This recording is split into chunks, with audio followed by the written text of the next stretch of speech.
ഒരു മെറ്റബോളിസത്തിന് നടക്കണമെങ്കിൽ ആഹാരവും എനർജിയും ഒക്കെ അവിടെ കിട്ടിയെങ്കിലല്ലേ കിട്ടുള്ളൂ. അപ്പോൾ അതുകൊണ്ട് ആ ഒരു ബേസിക് സർവൈവൽ സാധനമായിട്ട് ബന്ധപ്പെട്ട, അതായത് ബോഡിയുടെ കൂടെ ഉള്ള ഒരു അറ്റാച്ച്മെൻറ്റ് ഇതാണത് കിടക്കുന്നത്. ഇത് മരിക്കാനുള്ള ഭയം, അഭിനിവേശം എന്ന് പറയും സംസ്കൃതത്തിൽ. മരിക്കാനുണ്ടായതെന്നുള്ളത് നമുക്ക് ഉറപ്പാണ്. പക്ഷേ കുറച്ചുകൂടെ നമുക്ക് ജീവിച്ചിരുന്നെങ്കിൽ കൊള്ളാം എന്ന് വിചാരിക്കുന്നു. പക്ഷേ നടക്കില്ല എന്ന് തോന്നിക്കുക. നടക്കില്ല എന്ന് തോന്നിക്കുമ്പോൾ നമുക്ക് പേടി വരും. പെട്ടെന്ന് പേടി വരുമല്ലോ, ആർക്കെങ്കിലും വരും. രാത്രി വെളിയിലോട്ടിറങ്ങുമ്പോൾ പേടി വരുന്നുണ്ട്. അതിൽ കൊണ്ട് നമ്മൾ ഉപദ്രവിച്ച് കൊന്നളയൊന്നുമില്ല. ഇനിയും ഒരാൾ മരിച്ചു കിടക്കുന്ന കണ്ടാൽ പേടി വരില്ല. വീട്ടിൽ നല്ല കണ്ടീഷനിൽ, അതുകൊണ്ട് ഡെഡ് ബോഡിയൊക്കെ നന്നായി വെച്ച് ആർക്കും പേടി ഉണ്ടാകാത്ത രീതിയിൽ അത് വെച്ചിട്ട് നമ്മൾ നമസ്കരിച്ച് പോവുക. പക്ഷേ അതേസമയത്ത് തന്നെ ബദരിയിൽ ഞങ്ങൾ ബദരി പോയിട്ട് അവിടെ വലിയ ടീമാണ്. ബദരി പോയിട്ട് മെഡിറ്റേറ്റ് ചെയ്യണം. ഇങ്ങനെ ഗംഗയുടെ അഴകനന്ദയുടെ അങ്ങോ ആ ബദരി ക്ഷേത്രത്തിൽ നിന്ന് വളരെ ദൂരെ. അപ്പോൾ പടവുകളൊക്കെ ഉണ്ട്. ആ പടവുകൾ കൂടെ നടന്ന് അങ്ങോട്ട് പോകാം. അങ്ങോട്ട് ഇറങ്ങിയപ്പോൾ ഒരുക്കം പറഞ്ഞ് ഇങ്ങനെ അങ്ങോട്ട് പോകരുത്. രാവിലെ നമ്മൾ മെഡിറ്റേറ്റ് ചെയ്യാൻ പോകും. വലിയ ടീമുണ്ട്, എല്ലാം വിദേശികളും. അങ്ങോട്ട് പോകരുത്. അങ്ങോട്ട് പോകരുതെന്ന് പറയുമ്പോൾ പിന്നെ അങ്ങനെ എന്തുകൊണ്ട് നിൻ്റെ വസ്തു എന്നുള്ളതാണ്.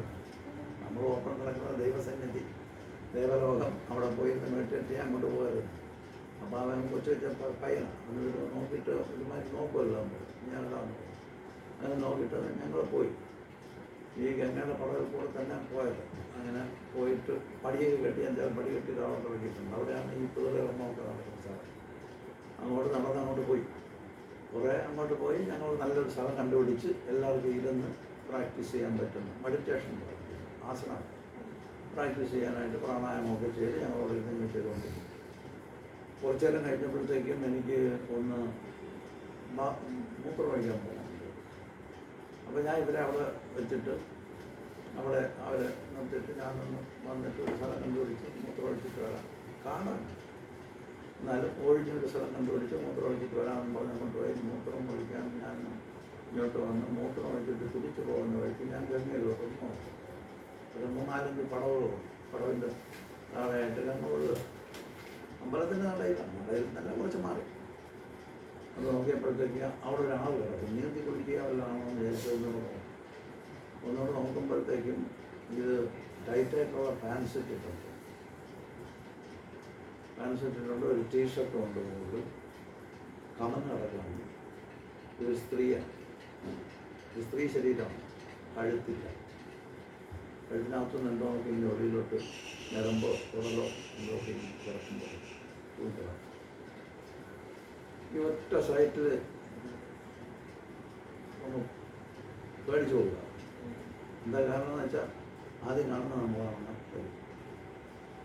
നമ്മൾ മരിച്ചതിൻ്റെ കുഴപ്പമില്ല, നമ്മൾ കാണുന്ന നമ്മളൊരു ആൻസർ പറഞ്ഞിട്ട് പോകേണ്ടി വരും. അപ്പോഴാണ് ഈ ഭയം പറഞ്ഞത് എന്താണെന്ന് നമുക്ക് ഇറങ്ങണ്ടായിരുന്നു. ഭയം പറഞ്ഞതാണ്. അപ്പോൾ കണ്ട ആളുകളിൽ അവിടെ ആരോ കൊല ചെയ്തിട്ടിരിക്കുക. രാത്രിയെ അവർ കൊല ചെയ്ത് തുടങ്ങിയിരിക്കുക. ഏതാണ് ദേവസന്നിധിയാണ്. ബദരിനാഥ് പ്രോപ്പർ അമ്പലത്തിൻ്റെ നേരെ ഫ്രണ്ടിലായിട്ട് കുറച്ച് ഒരു കൊള്ളാം അങ്ങോട്ട് മാറും. അപ്പോൾ എന്ത് ചെയ്യാൻ പറ്റും? പേടി വരിക. ഒരുപാട് ആൻസർ ചെയ്യേണ്ടി വരും ചിലപ്പോൾ അവിടെ. അപ്പോൾ അവിടെ നിന്ന് ചെന്നിട്ട് ഈ ആളുകളൊന്നും കാണിക്കാതെ ഇവരെ തിരിച്ച് കൂട്ടിക്കൊണ്ടുവരണം. ഇത് പേടിയും പാനിക്കും ഒക്കെ വന്നു കഴിഞ്ഞാൽ പിന്നെ ഈ വർക്ക് നടക്കത്തേ ഇല്ല. മെഡിറ്റേഷൻ ചെയ്താൽ അപകടമോ, പ്രാണായാമം ചെയ്താലും അപകടമാവും. ഒന്ന് സെറ്റിൽ ചെയ്താലേ പറ്റും. ആരെയും കാണിക്കാതെ കൊണ്ടുവരാം എന്നാലും അവിടെ പോയി എല്ലായിടത്തും അപ്പോൾ നമുക്കൊരു വേറൊരു നല്ലൊരു സ്ഥലമുണ്ട് അങ്ങോട്ട് പോകാൻ. ഏതാണെന്ന് എനിക്ക് തന്നെ അറിയാം. അപ്പോൾ നല്ലൊരു സ്ഥലമുണ്ട് അങ്ങോട്ട് പോകാം. അതായിരിക്കും കുറച്ച് നല്ല സ്ഥലം. ശരി പോവാം എന്നാലും കൂട്ടം കൂടി. അപ്പോൾ ഞാൻ അപ്പുറത്തെ സൈഡിൽ നിന്ന്, ഇത് ഗംഗയുടെ സൈഡിൽ, ഞാൻ അപ്പുറത്തെ സൈഡിൽ നിന്ന് കണ്ടിന്യൂസ് ആയിട്ട് വർത്തമാനം പറഞ്ഞുകൊണ്ട് വരിക. അപ്പോൾ എന്നെ നോക്കിക്കൊണ്ട് വരുമല്ലോ. ഇങ്ങനെ നോക്കിയാലേ ഇത് കാണത്തുള്ളൂ. പ്രബന്ധം എന്ന് പറയാം, അറിയില്ല. ഞാൻ വർത്തമാനം പറഞ്ഞുകൊണ്ട് അങ്ങനെ ഇവരുടെ അറ്റൻഷൻ പിടിച്ച് കൊണ്ടുവരിക. അപ്പോൾ ഈ അറ്റൻഷൻ ആര് എന്ത് പറഞ്ഞിരുന്നാലും ശ്രദ്ധയില്ലാത്ത ആളുകൾ കാണുമല്ലോ.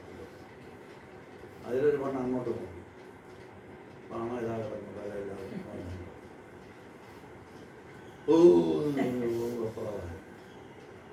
ആദ്യം വെപ്രാളം കാട്ടുതീ പോലെ കൂട്ടത്തിലായിരുന്നു.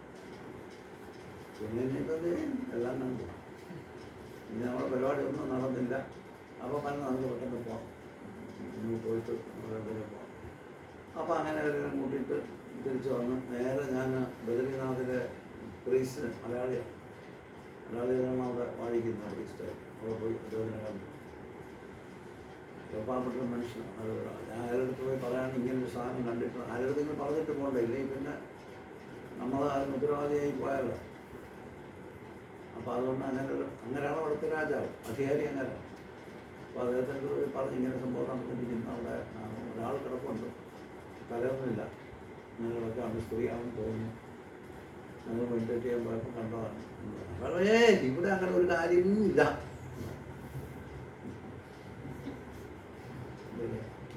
അപ്പോൾ അയാൾക്കും പേടിയാണ്. ഞാൻ അയാളോട് ഉത്തരം പറയാം. അതാണ് ഞാൻ അധീനതയിലാണ് നമ്മുടെ ദേശം. ഈ സീസണിൽ മാത്രം പട്ടാളക്കാർ അമ്പലത്തിനേക്ക് ഇവിടെ അങ്ങനൊരു കാര്യമില്ല, കാര്യമില്ല പറയാൻ അങ്ങനെ ഉണ്ട്. അവിടെ കിടക്കുക ഇല്ല, ഇവിടെ ഇല്ല, അങ്ങനെ ഒരു സംഭവം ഇല്ല. അയാൾ എടുക്കുന്ന പ്രശ്നമേ ഇല്ല. അയാളെ പ്രൊട്ടക്ട് ചെയ്ത് വയ്ക്കുക. അപ്പോൾ ഇങ്ങനെ നമുക്ക് മരുന്നോ ഞങ്ങളവിടെ മെഡിറ്റേറ്റ് ചെയ്യാൻ പോയപ്പോൾ കണ്ടാണ്. അതുകൊണ്ട് പറഞ്ഞിട്ട് പോയി ആരെങ്കിലും അറിയിച്ചിട്ട് പോകണമല്ലോ പറഞ്ഞിട്ട് അറിയിച്ചിട്ട് പോയി. പിന്നെ നമുക്ക് അവിടെ നിൽക്കാൻ പറ്റും. ആദ്യം കണ്ട ആളുകളുടെ ബിസിനസ്സാണ്. നമ്മളവിടെ എന്തെങ്കിലും ചോദ്യം ചെയ്താൽ പറയണ്ടേ. അപ്പോൾ പിന്നെ അവിടെ നിൽക്കേണ്ടതെന്ന് അങ്ങ് തീരുമാനിച്ചു. അവിടെ നിൽക്കണ്ട, അന്ന് തന്നെ അങ്ങ് പോവാം, അതായിരിക്കും നല്ലത്. അവിടെ നിന്ന് ഇത്രയും വിദേശികളൊക്കെ ഉണ്ട്. വിദേശികളൊക്കെ ഉള്ള ഗ്രൂപ്പാകുമ്പോഴേ പെട്ടെന്നൊരു ഒരു ഒരു ഒരു വാബ് ചെയ്യാൻ ഇൻ്റർവൈറ്റ് ചെയ്യാനൊക്കെ ഒരു ടെൻഡൻസി വരുന്നുണ്ട്. എല്ലാം കിട്ടുമെന്ന് വിചാരിച്ചിട്ടുണ്ടായിരിക്കും. ഇതൊക്കെ പിടിച്ച് ചോദിച്ചു പോലെ 1-2 ക്വസ്റ്റ്യൻ നടത്തിയാൽ എല്ലാം കിട്ടുമെന്ന് വിചാരിച്ചിട്ട് അങ്ങനെയൊക്കെ വരും. അപ്പോൾ ഞങ്ങളപ്പോൾ അവിടെ തന്നെ ഇറങ്ങി. ഇനി വണ്ടി കുറേ കഴിഞ്ഞേ ഉള്ളൂ. അങ്ങനെ ഇറങ്ങി റൂമിൽ വന്ന് കംപ്ലീറ്റ് പാനിക്ക്. എല്ലാം പെണ്ണുങ്ങളാണ്, 3 ആണുങ്ങളെ ഉള്ളൂ, ബാക്കി അത്രയും പെണ്ണുങ്ങൾ 14 പേരാണ്.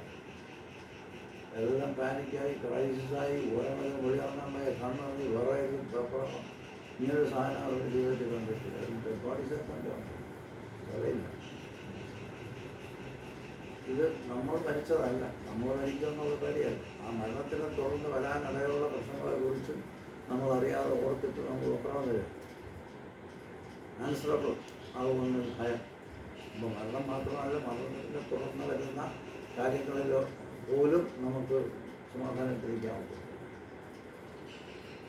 അതെല്ലാം നമ്മുടെ സെക്യൂരിറ്റിയെ ബാധിക്കും. നമ്മൾ സാധാരണ നിൽക്കുന്ന ഒരു സേഫ് സ്ഥലമാണ്. നമ്മുടെ ഇന്നർ വേൾഡിൽ ഒരു സേഫ് സ്പേസ് നമ്മൾ ഉണ്ടാക്കി വെച്ചാൽ ആ സേഫ് സ്പേസിൽ നമുക്ക് ഇരിക്കാൻ കഴിയും സമാധാനമായിട്ട്. അതാണ് സെക്യൂരിറ്റി. അതിനുവേണ്ടി നമ്മളിരിക്കുന്ന സ്ഥലം സേഫ് ഗാർഡ് ചെയ്തിട്ട് പ്രവാഹത്തെ ഉണ്ടാക്കി വെച്ച് സുഖമായിട്ട് അതിനകത്തിരിക്കുക. പക്ഷേ ഇന്നർ വേൾഡിൽ ഈ പറഞ്ഞ പ്രശ്നങ്ങളൊക്കെ ഉണ്ട്. കെട്ടിടത്തിനകത്ത് താമസിക്കുമ്പോഴും അല്ലെങ്കിൽ എല്ലാം സേഫ് ഗാർഡ് ചെയ്ത് വെച്ചിരിക്കുമ്പോഴും പണമെല്ലാം ബാങ്കിലേക്ക് എടുക്കുമ്പോഴും ആഹാരം പറ്റി സ്റ്റോർ ചെയ്ത് വെച്ചിരിക്കുമ്പോഴും ഈ സാധനം സെറ്റിൽ ചെയ്യാതെ ഉള്ളിൽ കിടപ്പുണ്ട്. അപ്പോൾ അത് സെറ്റിൽ ചെയ്യേണ്ട വലിയ അത്യാവശ്യമാണ് അല്ലേ? എന്താണെങ്കിലും സംഭവിക്കാം, നമ്മളെ സെറ്റിൽ ചെയ്യാന്നുള്ളതാണ്. അത് ഇതില്ല. അപ്പോൾ ഇത് നമ്മൾ വസ്തുക്കളെ കുറിച്ച് മന്ത്രം ജപിച്ചാൽ ഈ കാര്യം നടക്കത്തില്ല.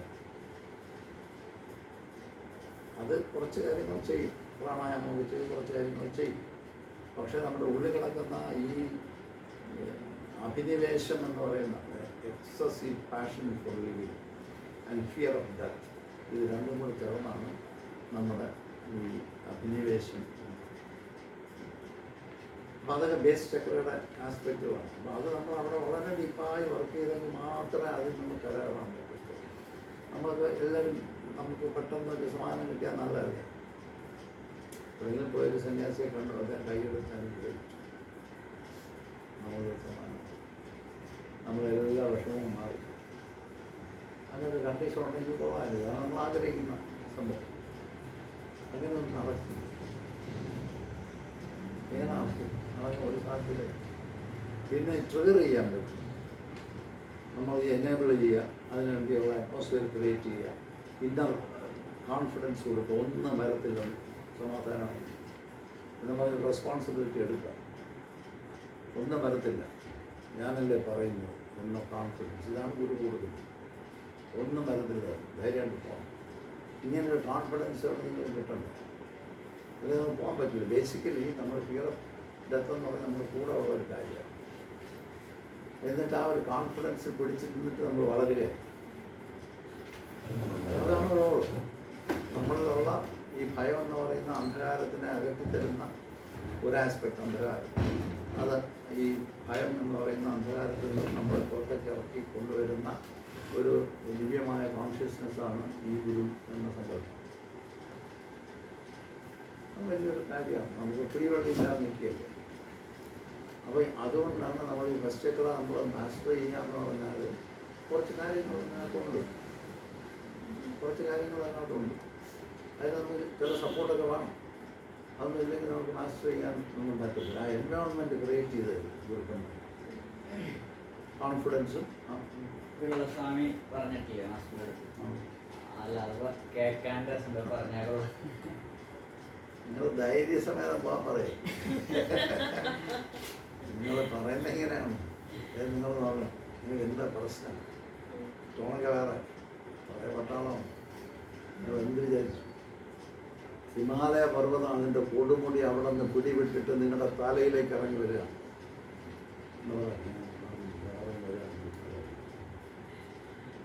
എന്ത് ചെയ്യുന്നു? ഒന്നും ചെയ്യണ്ട. ഒരെണ്ണം അങ്ങോട്ട് പിടണം, എഴുതിട്ട് അങ്ങോട്ട് വെച്ചു കൊടുക്കണം. അവിടെ നിൽക്കും. ഇത് ഭാസ്കരൻ്റെ വാക്കാണ് മാറ്റം. ശരിയാണോ? രോമാഞ്ചമൊക്കെ അടിക്കുക. അത് തന്നെ ഒരെണ്ണത്തിൽ നിൽക്കുമെന്ന് ഹിമാലയ പർവ്വതം. ഇത് ഭാസ്കരൻ്റെ വാക്കാണ് മാറ്റം. വിശ്വസിച്ചിരിക്കുകയാണ് ഇപ്പോൾ. നല്ല ശാസ്ത്രീയമായ വിശ്വാസം.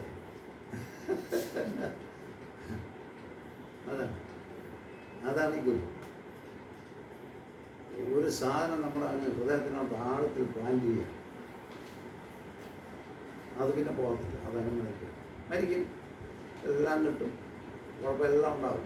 പക്ഷേ കോൺഫിഡൻസ് അങ്ങ് പോകത്തില്ല. ഇത് ഈ ആസ്മിത എന്ന് പറയുന്നത് ഇതാണ്. ആസ്മിത എന്നല്ല, അഭിനിവേശം എന്ന് പറയും. അഭിനിവേശം വലിയൊരു സംഭവമാണ്. മരണഭയം. അത് വരുന്നത് നമ്മുടെ attachment body pleasures and comforts and life. അതെല്ലാം പോകും. അപ്പോൾ അവിടെ നമ്മൾ പശ്ചക്രം മാസ്റ്റർ ചെയ്യുന്ന അവിടെയാണ്. അപ്പോൾ അനുനിമിഷം ഈ കാര്യം ഉള്ളിലേക്ക് വന്നുകൊണ്ടേയിരിക്കും. പല പല കൊച്ചു കാര്യങ്ങൾ. ഇപ്പോൾ ഒരാൾ തന്നെ നമ്മുടെ ബോസ് തന്നെ വിളിച്ചിട്ട് നമ്മളെ ഒന്ന് ശകാരിക്കാൻ നിങ്ങൾ എന്താ ചെയ്ത് വെച്ചിരിക്കുന്നത്? അതിലൂടെ ലോകം കണ്ടുപോയി ചെയ്യണ്ടേ? എത്ര പ്രാവശ്യം പറഞ്ഞു. നാളെ ടോണൊക്കെ മാറുന്ന പോലെ ഇതാകും. എന്താ സംഭവം? മോശക്കാരനായി, നമ്മൾ കുടുംബത്തിന് വെളിയിലായി, നമ്മുടെ പൊസിഷനും പോയി. ഇതെല്ലാം നമ്മുടെ ലൈഫിൻ്റെ കൂടെ ആഡ് ചെയ്ത് വെച്ചിരിക്കുന്ന കാര്യം. ജീവനിൽ ചേർത്ത് വെച്ചിരിക്കണം. ജീവനിൽ ഇതൊന്നും ഇല്ല, എന്നാലും ചേർത്ത് വെച്ചിരിക്കുക. അപ്പോൾ അതുകൊണ്ട് ആ കൊച്ചു ത്രെറ്റ് തന്നെ ലൈഫിനെ ചലഞ്ച് ചെയ്യുമ്പോൾ നമുക്ക് തോന്നിക്കും. അതുകൊണ്ട് ആ അഭിപ്രായമുണ്ട്. അപ്പോൾ ആ അഭിപ്രായം എന്ത് ചെയ്യും? ഒന്നും ചെയ്യാൻ പറ്റില്ല. അവിടെയാണ് ഈ കോൺഫിഡൻസ് താവട്ട് വരും. ഒരെണ്ണം അത് മറ്റേ ബാക്കി തന്നെ പറയും. ഒരെണ്ണം അങ്ങോട്ട് വിടണം, അങ്ങോട്ട് വെച്ചു. അത് അവിടെ ഭാസ്കരൻ്റെ വാക്കാണ് മാറ്റം.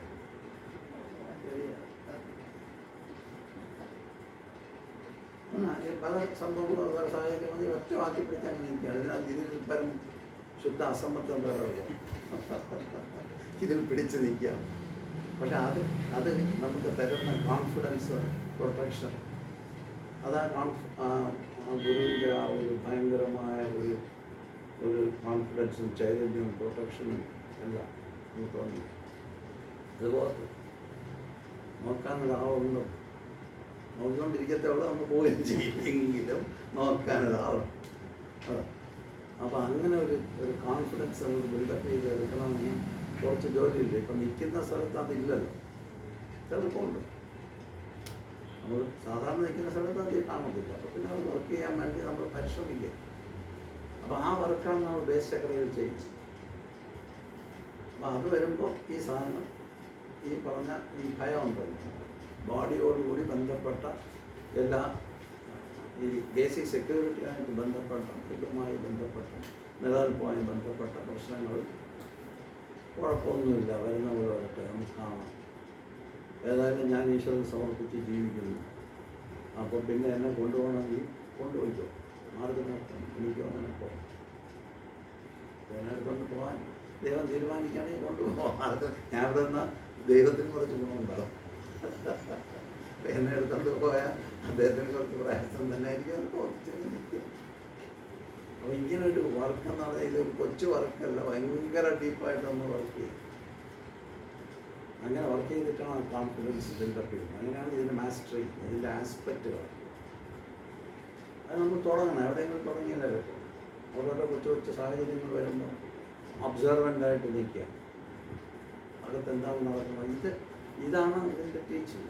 നമ്മൾ എന്തെങ്കിലും അകത്ത് വരുമല്ലോ, എല്ലാവർക്കും വരും. കൊച്ചു കാര്യം മതി. പെട്ടെന്ന് നമ്മൾ ഇൻസെക്യൂരിറ്റി വന്നു പോകും, നഷ്ടപ്പെട്ടു പോകും, പിടി വിട്ടു പോകും, നിലനിൽക്കാൻ ഒക്കില്ല, എല്ലാം പോകും എന്നൊക്കെ അങ്ങ് തോന്നിക്കും, ഹാലൂസിനേറ്റ് ചെയ്യും. അപ്പോൾ ഇതിനെ മറിച്ച് മറ്റൊരു ഹാലൂസിനേഷൻ കൊണ്ട് തിരിച്ച് ഫിക്സ് ചെയ്ത് വയ്ക്കുക. ഉണ്ടായിരിക്കണം, ധൈര്യസമേത ഉള്ളതായിരിക്കും. ഞാനല്ലേ പറയും, അങ്ങനെ പറഞ്ഞാൽ ഞാൻ എന്ത് പറയും. എങ്കിലും പറഞ്ഞതിൽ അങ്ങ് പിടിച്ചിട്ട് അങ്ങ് നിൽക്കുക. അത് വർക്ക് ചെയ്യും. ഈ കോൺഫിഡൻസ് നിൽക്കുന്നത് കൊണ്ട്, നമ്മൾ ഭയങ്കരമായിട്ട് ഇളകാൻ നിൽക്കുന്നതുകൊണ്ട് നമ്മൾ അവിടെ എന്ത് ചെയ്യണമെന്ന് നമുക്ക് ഓർമ്മയിൽ വരും. എൻ്റെ ഓർമ്മയിൽ വരാതെ എടുത്ത് ചാടി വെപ്രോട്ട് ഓടി കാല് തട്ടി മറിഞ്ഞ് വീണ് അവിടെ ആയിരിക്കും പ്രശ്നം. അങ്ങ് എത്തുന്നതിന് അത് കടന്നങ്ങ് പോകണം. എത്തുന്നതിന് മുമ്പേ തന്നെ കാല് തട്ടി മറിഞ്ഞ് വീണ് ഇവിടെ തന്നെ. അതാണ് കോൺഫിഡൻസ് നമുക്ക് തരുന്ന ഒരു കാര്യം.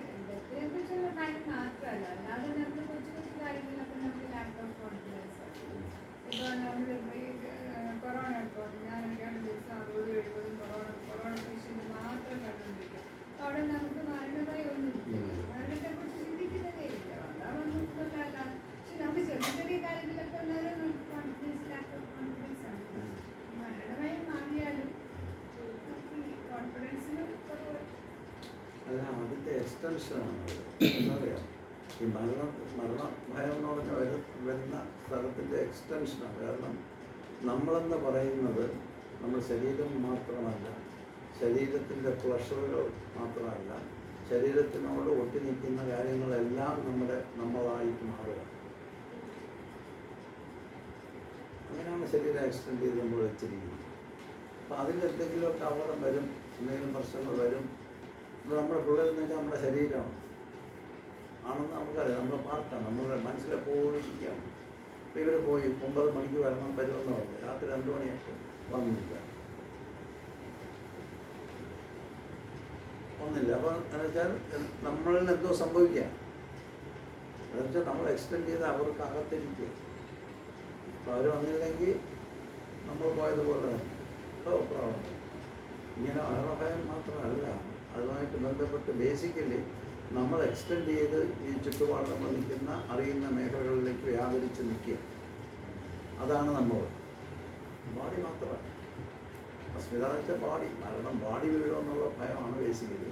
പക്ഷേ നമ്മൾ ആ ബോഡിയെ അതിൻ്റെ പുറത്തേക്ക് എക്സ്റ്റെൻഡ് ചെയ്ത് ഒരു ലോകം ഉണ്ടാക്കി അതിൽ വെച്ച് നിൽക്കുക. അതിലെന്ത് വന്നാലും നമുക്ക് പ്രവർത്തിക്കും. അപ്പം അത് വരുമ്പോഴത്തേക്കും നമ്മൾ നോക്കിക്കൊണ്ട് നിന്ന് മനസ്സിലാക്കണം. അല്ലെങ്കിൽ ഇതുപോലെ ആരെങ്കിലും വലിയ മഹാത്മാക്കൾ പറയണം, അദ്ദേഹത്തിനെ വിശ്വസിക്കുന്നു, 100% വിശ്വസിക്കും, അത് നടക്കും എന്നങ്ങ് വിശ്വസിക്കുക. അദ്ദേഹം പറഞ്ഞാൽ അത് നടക്കും എന്നങ്ങ് വിശ്വസിച്ചു. ആ വിശ്വാസത്തിൽ തന്നെ ആളുകളെ വ്യതിചലിക്കാതെ ഉറപ്പിച്ച് പിടിച്ചങ്ങ് നിൽക്കുക. അപ്പം ഇത് അദ്ദേഹത്തിന് മാറ്റമൊന്നും ഉണ്ടാക്കുന്നില്ല, നമ്മൾ ഒരുപാട് മാറ്റം ഉണ്ടാക്കുക. ഭയങ്കരമായ കോൺഫിഡൻസ് നമുക്ക് തരിക, സമർപ്പണം തരിക. അപ്പോൾ ആ സമർപ്പണത്തിൽ ആ കോൺഫിഡൻസ് നമുക്ക് മുന്നോട്ട് പോകാൻ പറ്റും. അതാണ് ഇതിനകത്ത് വലിയ ദൈവികാംശം എന്ന് പറയും. ആരാണെന്നൊന്നും പറയാൻ പറ്റത്തില്ല. അതെല്ലാം ഈ പ്രകൃതിയിൽ ചിലപ്പോൾ വേറെ പ്രത്യേക ഗുരുവൊന്നും കാണത്തില്ല. പ്രകൃതിയിൽ ഗുരുക്കന്മാർ അപ്പോഴപ്പോഴും വരും, പൂച്ചയായിട്ട് പട്ടിയായിട്ട് ഒക്കെ വരും. ഇങ്ങനെയാണെന്നൊന്നും പറയാൻ പറ്റത്തില്ല. അങ്ങനെ ഉണ്ട്. അപ്പം അങ്ങനെ വന്ന് സപ്പോർട്ട് ചെയ്യുന്നു. അതുകൊണ്ട് നമ്മൾ ഡോക്ടർ പറഞ്ഞ പോലെ നമ്മൾ മരിക്കുമെന്നുള്ളത് മാത്രമല്ല, നമ്മൾ എക്സ്റ്റെൻഡ് ചെയ്ത് നിൽക്കുക. അതിനകത്ത് ഏതെങ്കിലും ഒരു കാര്യത്തിൽ കുഴപ്പം വന്നാലും നമുക്കത് നമ്മുടെ അനുഭവത്തിൽ വന്നിട്ട് ഉറപ്പാണ്. ഒരുപക്ഷെ നമുക്കുണ്ടാകുന്നതിനേക്കാളും നമുക്ക് ഞാൻ മരിക്കും എന്ന് പറയുമ്പോൾ ഉണ്ടാകുന്ന ബുദ്ധിമുട്ടിനേക്കാളും കൂടുതൽ ബുദ്ധിമുട്ടായിരിക്കും നമ്മളെ വേണ്ടപ്പെട്ട അടുത്ത് നിൽക്കുന്ന വേറെ ആരെങ്കിലും പോകുമെന്ന് തോന്നിക്കുന്നു. പോയി കഴിഞ്ഞാൽ പിന്നെ അക്സെപ്റ്റ് ചെയ്യാൻ പോകുന്നതിന് മുമ്പ്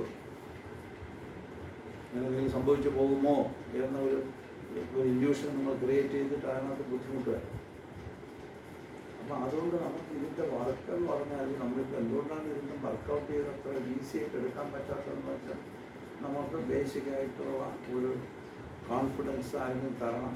പിന്നെ അലേർട്ട്നെസ്, ഭയങ്കരമായിട്ട് അലേർട്ടായിരിക്കണം. എന്തിനാണ് ഈ സംഭവിച്ചുകൊണ്ടിരിക്കുന്നത്, അനലൈസ് ചെയ്യാനൊന്നും പോകരുത്. അത് നമ്മൾ അറിയാതെ ഒരു അനാലിസിസിൻ്റെ വഴി പിടിക്കും. ആ വഴി പിടിച്ചാൽ ഡിലേ ആവും. ഈ റാഷണൽ സിസ്റ്റം അല്ല. റാഷണൽ സിസ്റ്റം അതിൻ്റെ പ്രോസ് ആൻഡ് കോൺസ് പറഞ്ഞുകൊണ്ടേയിരിക്കും. ശരിയും തെറ്റും പറയും, നല്ലതും ചീത്തയും പറയും. അതിനകത്തോടെ നമ്മൾ പോയിക്കൊണ്ടിരിക്കും. പക്ഷെ അതല്ലാതെ നമ്മളത് അങ്ങനെ തന്നെ കാണുക. അപ്പോൾ അത് ഈ ബേസിക് ആസ്പെക്റ്റ് നമ്മൾ മൂലാധാരചക്രത്തിനകത്ത് വരുന്ന നമ്മുടെ ബേസിക്കായിട്ടുള്ള ത്വരകളുണ്ട്, ആഗ്രഹങ്ങൾ, ത്വരകൾ, അതുമായി ബന്ധപ്പെട്ട വന്ന പ്രശ്നങ്ങൾ, അതിൽ നിന്ന് ഗെറ്റ് ഓവർ ചെയ്യാൻ നമ്മൾ ഉണ്ടാക്കി വെച്ചിരിക്കുന്ന ഉപാധികൾ, അങ്ങനെ ഒരുപാട് കാര്യങ്ങൾ എല്ലാ സെൻറ്റേഴ്സിനും ബന്ധപ്പെട്ട് കിടപ്പുണ്ട്. ആ സാധനങ്ങളെല്ലാം ഇങ്ങനെ പതുക്കെ സർഫസ് ചെയ്ത് വരും. ഇഷ്യൂ വരുമ്പോൾ സർഫസ് ചെയ്യും. ഇഷ്യൂ വന്നില്ലെങ്കിൽ ഇതവിടെ കിടപ്പുണ്ട്, അങ്ങോട്ട് പോയി നോക്കണം. ഇഷ്യൂ വരുന്നത് ഭാഗ്യമാണ്, കാരണം അപ്പോൾ കാണാൻ പറ്റും. അപ്പോൾ ആ ഒബ്സർവറിൻ്റെ തലത്തിൽ നിന്നുകൊണ്ട് ഇത് കാണുകയും അതിനെ അങ്ങനെ തന്നെ റാഷണലൈസ് ചെയ്യാതെ മനസ്സിലാക്കുകയും ചെയ്യണം. ഫീലിംഗ് ബേസ്ഡ് ആയിട്ട് മനസ്സിലാക്കും.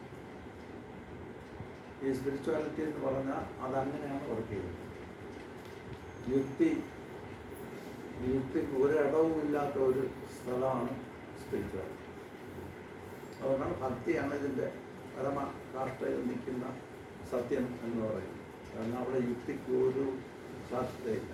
യുക്തി എപ്പം പൂർണ്ണമായിട്ടും നമ്മളുടെ കൈവിട്ട് നിൽക്കുമോ ആ സമയത്ത് വരുന്ന എക്സ്റ്റസിയാണ് ഡിവോഷൻ എന്ന് പറയുന്നത്.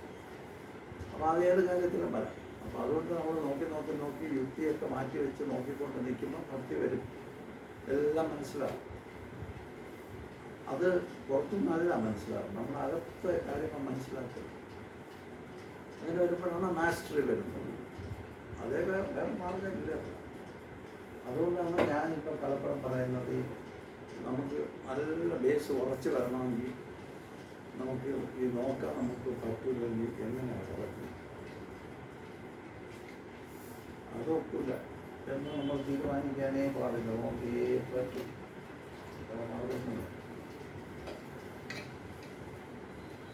ഒരു മാർഗം നോക്കാൻ നിങ്ങൾ തുടങ്ങിയ എപ്പോഴാണോ നിങ്ങൾ നോക്കാൻ തുടങ്ങുന്നത് അപ്പോൾ ഈ ലോകം മാറും. അനുകൂല സാഹചര്യങ്ങൾ ഇങ്ങനെ വന്നുകൊണ്ടേയിരിക്കും. ആളുകൾ വന്ന് സപ്പോർട്ട് ചെയ്തുകൊണ്ടിരിക്കും, നമ്മളെ പ്രൊട്ടക്ട് ചെയ്തുകൊണ്ടിരിക്കും. ഇങ്ങനെ പ്രകടിപ്പിക്കുന്ന കാര്യമുണ്ട്. കാരണം നമ്മളായിട്ട് ഇതിനെ യുക്തി വെച്ചിട്ട് മോഡിഫൈ ചെയ്ത് മനസ്സിലാക്കാൻ ശ്രമിക്കുന്നില്ല.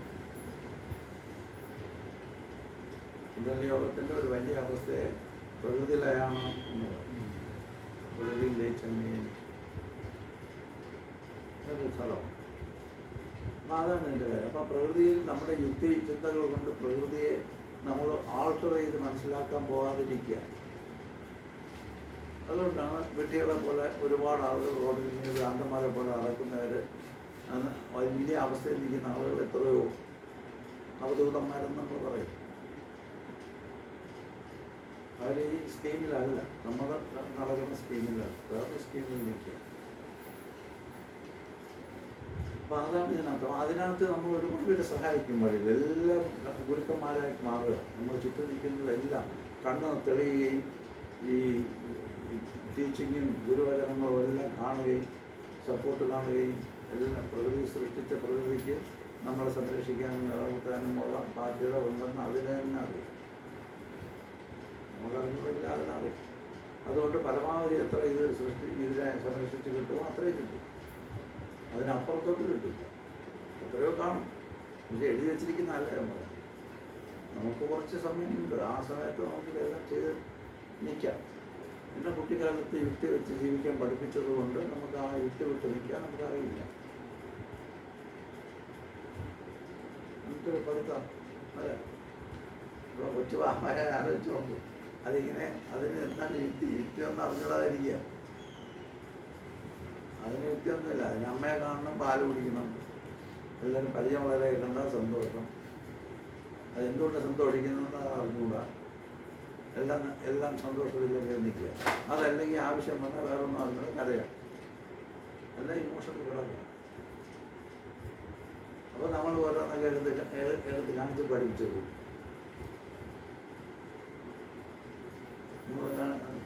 പഠിപ്പിക്കുക, ഓരോന്ന് നമ്മൾ കാണിച്ച് പഠിപ്പിച്ചു പോകും. ഇങ്ങനെയൊക്കെയാണ്. അപ്പോൾ അതെങ്കിൽ എറുപ്പെല്ലാം കഴിയും. എറുപ്പാണ് മാറുന്നില്ല. എറുമ്പ് പഠിച്ച ചത്തുപോകുന്നാണ് വിചാരിക്കും. അപ്പോൾ എറുമ്പ് ശത്രുവായി. ഇങ്ങനെ ഓരോന്ന് ഇത് നോർമൽ ലൈഫിൽ എല്ലാവരും തന്നെ ആരാധന.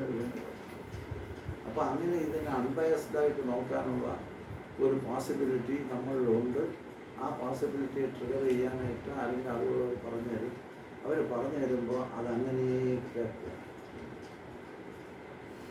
പരിപൂർണ ശ്രദ്ധയോടുകൂടി ആരെങ്കിലും അങ്ങനെയുള്ളൊരു ജന്മം നമ്മളൊപ്പം പെട്ടിട്ടുണ്ടെങ്കിൽ അവരെ പരിപൂർണമായിട്ട് മനസ്സ് തുറന്നിരുന്ന് നമ്മളില്ലാതായി കേൾക്കുക. അത് വലിയ ആവശ്യമാണ്. നമ്മളില്ല, അവിടെ കേൾക്കൽ മാത്രമേ ഉള്ളൂ. അതങ്ങനെ കേട്ടത് മുഴുവൻ ഒബ്സർവ് ചെയ്ത് അകത്ത് ഇരിക്കുകയാണ് ഇപ്പം. പിന്നെ അതിനെ ഇട്ട് പ്രോസസ്സ് ചെയ്ത് മനസ്സിലാക്കാൻ ശ്രമിക്കാതിരിക്കുക. നമുക്ക് എങ്ങനെ അത് ഫീൽ ചെയ്യുന്നു എന്ന് നോക്കാം. പറഞ്ഞ കാര്യം ആ ഫീലിംഗ് ഹോൾഡ് ചെയ്തോളാം. ആ ഫീലിംഗ് ആണ് ഹോൾഡ് ചെയ്യുന്നത്. അത് ഹോൾഡ് ചെയ്തിരുന്ന ആ feeling itself will protect the സാധനം. അതാണ് ഇതിനകത്തുള്ള, അതാണ് നമുക്ക് പ്രയാസം. ഇത് നമുക്ക് അറിഞ്ഞത്. കാരണം എന്താണ്? നമ്മൾ പഠിപ്പിച്ചിട്ടില്ല. കഷ്ടതാണ് എല്ലാം കൊണ്ടുവന്ന്, പക്ഷെ പഠിപ്പിച്ചില്ല. ആരും അറിഞ്ഞുകൊണ്ട് ചെയ്തതല്ല. അവർക്ക് ഓവർ പ്രൊട്ടക്ഷൻ ചെയ്യണം നമ്മൾ എന്നല്ലേ. ഓരോ പ്രൊട്ടക്ഷൻ ഇല്ലാതെ അവർ തന്നെ നല്ല രീതിയിൽ വളർന്നു വരിക. നമ്മൾ അറിയാതെ നമ്മൾ കുറേ നമ്മളെ ഇതുവരെ ശേഖരിച്ച എല്ലാ സാധനങ്ങളും കൊടുത്ത് അവരെ പ്രാപ്തിയാക്കി വയ്ക്കുമ്പോൾ ചിലപ്പം ഫീലിംഗ് ഇല്ലാത്തൊരു മനുഷ്യനായി നിൽക്കാൻ പറ്റും. നമ്മൾ കുഴപ്പമില്ല, എൻ്റെ കാലം എണ്ണീറ്റിരിക്കുന്നു, നല്ല ജോലി ചെയ്യുന്നു, ധാരാളം പൈസ കിട്ടുന്നു. പക്ഷെ അകത്ത് ഫീലിംഗ് ഒന്നും നമ്മുടെ സെൻസിറ്റീവ് ആവില്ല. എല്ലാം ഉണ്ട്. ഇതെല്ലാം ഉണ്ടാക്കി വെച്ചിട്ട് നമ്മൾ ഫീൽ ചെയ്യാന്നില്ല. ഇതെല്ലാം ഉണ്ടാക്കി വെക്കും. വേറെ തോന്നിക്കണം. നിങ്ങളൊരു മനുഷ്യനാണ്. മനുഷ്യൻ റാഷണാലിറ്റിയിൽ കയറി നിൽക്കുന്ന ഒരു സാധനമാണ് മനുഷ്യൻ എന്നുള്ളത് അവരുടെ ധാരണയാണ്. ഹ്യൂമൻനെസ് എന്ന് പറയുന്ന ഒരു കാര്യം തന്നെ അതുമായി ഒരു ബന്ധമില്ലാത്ത ആ വാക്ക് സാഹിത്യം അല്ലേ. അപ്പോൾ അതാണ് നമ്മൾ ട്രെയിൻ ചെയ്യുന്നത്. ഇതൊന്ന് തിരിഞ്ഞു കിട്ടാൻ ഒരുപാട് കാലം എടുക്കും. നമ്മൾ എത്രയോ കാലം അലഞ്ഞ് തിരിഞ്ഞ് നടന്ന് ചിലപ്പം 10-80 വയസ്സ് അലഞ്ഞിട്ടായിരിക്കും ഇത് പിടികിട്ടും. എന്താണ് നിങ്ങൾ ഉദ്ദേശിച്ച ഈ കാര്യങ്ങളല്ല സ്പിരിച്വാലിറ്റി. നിങ്ങൾ ഉദ്ദേശിച്ച കാര്യമേ അല്ല സ്പിരിച്വാലിറ്റി. നിങ്ങളൊരു കുഞ്ഞായി മാറണം. ഇത്രയും കഷ്ടപ്പെട്ട് എൻ്റെ കാലം എന്നിട്ട് എന്തെല്ലാം കഷ്ടപ്പെട്ട് നീച്ച വളർത്തി ഇതൊക്കെ കഴിക്കാൻ ഞാൻ പെട്ട പാടെ എനിക്കെല്ലാം അറിയാവും. ഇനിയാണ് കുഞ്ഞാകണം എന്നുള്ളിൽ അതിൻ്റെ മറ്റൊരു ഭാഗത്തിൽ അത് വരും. അതാണ് നിഷ്കളങ്കം എന്ന് പറയുന്നത്. അകളങ്കമായ മനസ്സ്. അതാണ് ഈ സ്പിരിച്വാലിറ്റിയുടെ ബേസ്. അപ്പം അതിന് വേണ്ടിയാണ് നമ്മൾ ഈ നോക്കിക്കൊണ്ടിരിക്കുന്നത്. ആദ്യ ചക്രവർത്തി ഞാൻ പറഞ്ഞു അതിങ്ങനെ നോക്കിക്കൊണ്ടിരിക്കുമ്പോൾ അതിനകത്ത് കാണാം എന്താണെന്ന്. അപ്പോൾ അത് കണ്ട് നമ്മൾ മാസ്റ്റർ ചെയ്യുക. കണ്ടാൽ മാസ്റ്റർ ചെയ്യും. കണ്ടില്ലെങ്കിൽ നോക്കില്ല. മാസ്റ്റർ ചെയ്യൊന്നും വരത്തില്ല.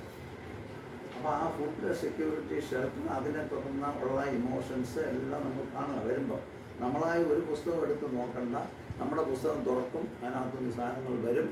വരുന്നത് നോക്കിക്കൊണ്ടിരുന്നു കഴിഞ്ഞാൽ അതെന്താണെന്നുള്ളത് അറിയാം. അതെങ്ങനെ വരും, എങ്ങനെ പൊങ്ങും, അതെങ്ങനെ നമ്മളെ ഗ്രാബ് ചെയ്യും, എങ്ങനെ നമ്മളെ മാറ്റും, നമ്മുടെ വൃദ്ധമെല്ലാം എങ്ങനെ ചേഞ്ച് ചെയ്യും, നമ്മുടെ ഇമോഷൻസിനെ ഇത് എവിടെ കൊണ്ടുപോകും, എവിടെ ഇറക്കും എന്നെല്ലാം നമുക്ക് മനസ്സിലാവും. എല്ലാം മനസ്സിലാവും. ഒന്നും വേണ്ട. അതുകൊണ്ടാണ് ഈ രമണ മഹർഷി എന്നോ അല്ലെങ്കിൽ അതുപോലെ രാമകൃഷ്ണ വിദ്യാഭ്യാസം ഇല്ലാത്ത മനുഷ്യർ പള്ളിക്കൂടത്തിൽ നിന്ന് 7ാം ക്ലാസ്സായപ്പോൾ വിട്ടിട്ട് പോകുന്നു. ഇല്ല, നമ്മളിപ്പോഴും പറഞ്ഞുകൊണ്ടിരിക്കില്ല, അവരുടെ കോട്ടയ്ക്കാണ് നമ്മളിപ്പോൾ പറയുന്നത്. പഠിച്ചിട്ടില്ല, ആ പഠിത്തത്തിലല്ല ഈ അറിവിരിക്കുന്നത്. ഈ അറിവ് വേറൊന്നാണ്. എന്നാണത്? സ്നേഹമാണ് വലിയ കാര്യമെന്ന് അറിയുന്നു. അതാണ് ബുദ്ധിയല്ല എന്നറിയുന്നു. ഇതാണ് അറിവ്, വേറെ ഒരു അറിവില്ല. സ്പിരിച്വാലിറ്റിയിലെ അറിവാണ്. ബാക്കി അറിവൊക്കെ നമുക്ക് ചെയ്യാം. സ്പിരിച്വാലിറ്റി എന്ന് പറഞ്ഞ സത്യത്തിനകത്ത് നമ്മൾ നോക്കുകയാണെങ്കിൽ അറിവതാണ്. അപ്പോൾ അങ്ങനെ ആ ബേസ് ഇത് നോക്കിക്കൊണ്ടിരിക്കുന്നത്, ഇതാണ് നമ്മൾ ചെയ്യേണ്ടത്. ബേസ് നോക്കി, അപ്പോൾ അത് കിട്ടി, ഇതിൻ്റെ ആസ്പെക്റ്റ് എല്ലാം കിട്ടി. അവിടെ നമ്മൾ ഒരുവിധമൊക്കെ കോൺഫിഡൻസായി നമ്മുടെ ബേസൊക്കെ ഒന്ന് ഉറച്ചിട്ടു. എന്നുവെച്ചാൽ ചെറിയ ഇതിൽ നിന്ന് നമ്മൾ ആടിപ്പോകത്തില്ല. നമ്മൾ കോൺഫിഡൻസ് ഉണ്ട്, സറണ്ടർ ചെയ്യാനുള്ളതുണ്ട്, ജനറോസിറ്റി വന്നു കഴിഞ്ഞു, സെൽഫ് സെൻറ്റേർഡ്നെസ് മാറിത്തുടങ്ങി. ഇതൊക്കെ ആലോചിച്ചു ഇതൊരു മാറില്ല. അത് ഗ്രാസർ ടു ദ സബ്റ്റിലായിട്ട് മാറിയിരിക്കും. വലിയ രീതിയിൽ എക്സ്പ്രസ് ചെയ്തുകൊണ്ടിരുന്നിടത്തൊന്നും നമ്മൾ ഒതുങ്ങുന്നുണ്ടെങ്കിൽ നമ്മൾ വളരെ സബ്റ്റിലാക്കി പിടിച്ചുകൊണ്ടിരിക്കും. ഏത് കാര്യം സബ്റ്റിലാകുമ്പോൾ അറ്റോമിക് പവറിലാണ് മാറുന്നത്. അപ്പോൾ അതുകൊണ്ടാണ് അങ്ങനെ നോക്കി അത് മാസ്റ്റർ ചെയ്തു. അത് കഴിഞ്ഞപ്പോൾ അടുത്ത ഒരു സ്ഥലത്തേക്ക് ഇറങ്ങി. അത് സ്വാധിഷ്ഠാന ചക്രമാണ്, dwelling place of the self. അധിഷ്ഠാനം dwelling place of the self. അതിലേക്ക് നമ്മൾ മാറി. അപ്പോൾ അതിനകത്ത് കുറേ ആസ്പെക്ട്സ് ഉണ്ട്. Sex, family, creativity, imagination, feeling good about yourself and proud about yourself. അത് ടീനേജിലൊക്കെ വരുന്ന ഒരു ഹോർമോണൽ ചേഞ്ച് കൊണ്ട് നമുക്ക് വരുന്ന ഒരു പ്രത്യേക എത്രയൽ പ്ലെയിനിലേക്ക് നമ്മൾ മാറി നിൽക്കും. അത് നമ്മൾ അപ്പോൾ നമ്മൾ ഔട്ട്വേർഡായിട്ട് നിൽക്കുക. നന്നായിട്ട് ട്രെയിനിങ് കിട്ടി ഔട്ട്വേർഡായിട്ട് നമ്മൾ നിൽക്കുക. അപ്പോൾ അങ്ങനെ ഔട്ട്വേർഡായിട്ട് ഉള്ള കാര്യങ്ങൾ നമുക്ക് കരഗതമാകില്ല, നമുക്ക് കിട്ടില്ല എന്ന് വരുമ്പോൾ നമുക്ക് മിസ്സിങ്. അപ്പോൾ നമ്മൾ ഐസൊലേഷനായി പോയി എന്ന് തോന്നി. നമ്മൾ തനിച്ചാണെന്നൊക്കെ തോന്നി. തനിച്ചാകുമ്പോൾ വിഷമമാണ് അല്ലേ? നല്ലവണ്ണം ഇഷ്ടപ്പെട്ടുകൊണ്ടിരിക്കുന്ന ഒരാൾ ഇന്ന് നോക്കിയിട്ട് എന്തെങ്കിലും ഒരു ഡയലോഗ് ഇട്ട് വേറെ ദൂരക്കൂടെ പോകണമെന്ന് പറയുന്ന ഡയലോഗ് പോലെ അല്ല ആ ഡയലോഗ്. അപ്പോൾ എന്താണെന്ന് വെച്ചാൽ ഒരു ചെറിയ സിമ്പിളായിട്ടുള്ള ഡയലോഗ് ആയിരിക്കും, പക്ഷേ ഇത് നമ്മുടെ ആത്മാവിനകത്ത് ആഴത്തിൽ ഇറങ്ങുകയും അത് ഉപദ്രവിക്കുകയും ചെയ്യും. അത് നമ്മുടെ ആ സാനിറ്റിയെ നഷ്ടപ്പെടുത്തും, നമ്മുടെ കാംനെസ്സിനെ നഷ്ടപ്പെടുത്തും, തിങ്കിങ് ഫാക്കൽറ്റി എടുത്തങ്ങ് ദൂരെ കളയും കുറച്ച് നേരത്തേക്ക്. പിന്നെ ഒന്നും മനസ്സിലാകാത്തൊരു സ്ഥലത്തേക്ക് എത്തും. അങ്ങനെ എത്തിയിട്ട് എന്തൊക്കെയോ പെരുമാറി ഒരു കോംപ്ലക്സ് കണ്ടീഷൻ ക്രിയേറ്റ് ചെയ്യും. ആ ക്രിയേറ്റ് ചെയ്യുന്ന കണ്ടീഷനകത്ത് മുങ്ങി താന്നുകൊണ്ടേയിരിക്കും. വാട്ടറാണ് അല്ല. അപ്പോൾ ഇത് വരുമ്പോൾ നമ്മൾ നോക്കാതെ നമ്മൾ എന്ത് ചെയ്യും? ഇല്ലേ, നമ്മളെങ്ങനെ എന്താണ് ചെയ്യുന്നത്? നമുക്കൊന്നും ചെയ്യാൻ ഒക്കില്ല. ഒന്ന് നോക്കണം. ഇത് എന്തുകൊണ്ട് ഞാൻ വീണ്ടും പറയുന്നത് വെച്ചാൽ നമ്മളൊക്കെ മനുഷ്യരായതുകൊണ്ടും പല വഴിയിലൂടെ കടന്നു വന്നതുകൊണ്ടും നമുക്ക് നോക്കാതെ രക്ഷപ്പെടാൻ പറ്റുമെന്ന് നമുക്കൊരു തോന്നുന്നുണ്ട്. നോക്കുന്നത് ശരി, ഏറ്റവും സിമ്പിളാണ്. ഈ എന്നത് ഒരു നോക്കി മനസ്സിലാക്കണം. അപ്പോഴാണ് നമ്മുടെ നോളജ് എന്ന് പറയുന്നത് എങ്ങനെ അത് നമ്മൾ ഉറച്ച് വരികയും ആ നോളജിൻ്റെ അനുഭൂതി നമ്മളെ ജോയിലേക്ക് കടത്തുകയൊക്കെ ചെയ്യും. ലൈഫും വേറൊരു തലത്തിലേക്ക് മാറും. ഇപ്പോൾ സ്വാതന്ത്ര്യ ചക്രത്തിലുള്ള ഈ സോഷ്യൽ ലൈഫ് എന്ന് പറയുന്ന സ്ഥലത്ത് നമ്മൾ വളരെ വൈബിളായിരിക്കുകയും നമ്മൾ ഭയങ്കരമായിട്ട് തുറന്നിരിക്കുകയും അതുകൊണ്ട് ആർക്ക് നമ്മളോട് പ്രിയമുണ്ടാവുകയും ചെയ്യും. മറ്റൊന്നും ഉണ്ടാവില്ല. നമുക്ക് വേണ്ടി നമ്മുടെ ആവശ്യങ്ങൾക്ക് വേണ്ടി ഇനി ഒരാളിനെ ഉപയോഗിക്കാൻ വേണ്ടി നമ്മുടെ മനസ്സിനെ പരുവപ്പെടുത്തി എടുക്കുന്ന ഒരു സമ്പ്രദായത്തിലൂടെ ആണ് നമ്മളിവിടെ വളർന്നു വന്നുകൊണ്ടിരിക്കുന്നത്. നീ നിൻ്റെ കാര്യം നോക്കണ്ട. ഒരിക്കലും നമുക്ക് നമ്മുടെ കാര്യം മാത്രം നോക്കിക്കൊണ്ടിരിക്കാൻ കഴിയില്ല. അങ്ങനെ നോക്കിക്കൊണ്ട് നിന്നിരുന്നെങ്കിൽ ഇന്ന് നമ്മൾ കഴിക്കുന്ന ആഹാരം നമ്മളെ ഇത് കഴിയില്ല. അപ്പോൾ അങ്ങനെയാണ് അത് തുറക്കുന്നത്. നമ്മുടെ ബേസിക് അസിസ്റ്റൻസിനെ കുറിച്ച് നമ്മൾ നോക്കുക, പഠിക്കുക, അറിയുക. അതിനൊരു പുസ്തകം വായിക്കണ്ട, നമ്മളങ്ങനെ നോക്കണം. ഒരു പുസ്തകം വായിക്കുന്നത് നല്ലതാണ്. നമ്മൾ നോക്കാറില്ല, ചുമ്മാ ഇരിക്കുകയല്ല, ഇതെല്ലാം നോക്കിക്കൊണ്ടിരിക്കും. നമുക്ക് കൂട്ടത്തിൽ ഇതും കൂടെ കുറച്ച് നോക്കും. അങ്ങനെ വരുമ്പോൾ സെക്കൻഡ് ചക്രയിലെ കാര്യങ്ങളെല്ലാം നമുക്ക് ഒരുവിധം ക്ലിയറായി വരും. അപ്പോൾ എന്താണ് നമ്മൾ ക്ലിയർ ആയിരിക്കാൻ നമ്മളാരും ആർക്കും ഒരു ഉപദ്രവമില്ല. ഇനി ആരെങ്കിലും പഠിപ്പിക്കണം എന്നുള്ളൊരു മോഹം വരാതിരുന്ന ആ ഉപദ്രവമേ മാറി കിട്ടും. ഇതൊക്കെ പറഞ്ഞ് മനസ്സിലാക്കി കൊടുത്ത് ഇവരെയും കൂടെ മുക്തിയും കൽപ്പിക്കണം എന്ന് വിചാരിച്ച് അങ്ങോട്ട് ഇറങ്ങി തരുമ്പോൾ അടി കൊണ്ടുകൊണ്ട് വരും. അതും കൂടെ ഇല്ലെങ്കിൽ രക്ഷപ്പെടും. അപ്പം അങ്ങനെയാണ് രണ്ടാമത്തെ ചക്രത്തിൻ്റെ ഒരു അവസ്ഥ. അപ്പോൾ സൊസൈറ്റി നമ്മൾ ശാന്തനായി ഇറങ്ങിയിരിക്കുകയും എല്ലാത്തിനോടും നമുക്കൊരു സ്നേഹം തോന്നുകയും ഒക്കെ വരും. അതൊന്നും ഉണ്ടാക്കേണ്ട കാര്യമല്ല, ഉള്ളതാണ്. അത് ബാക്കി വീട് ഔട്ട് ചെയ്തപ്പോൾ ഇതിന് വെളിയിൽ വന്നു.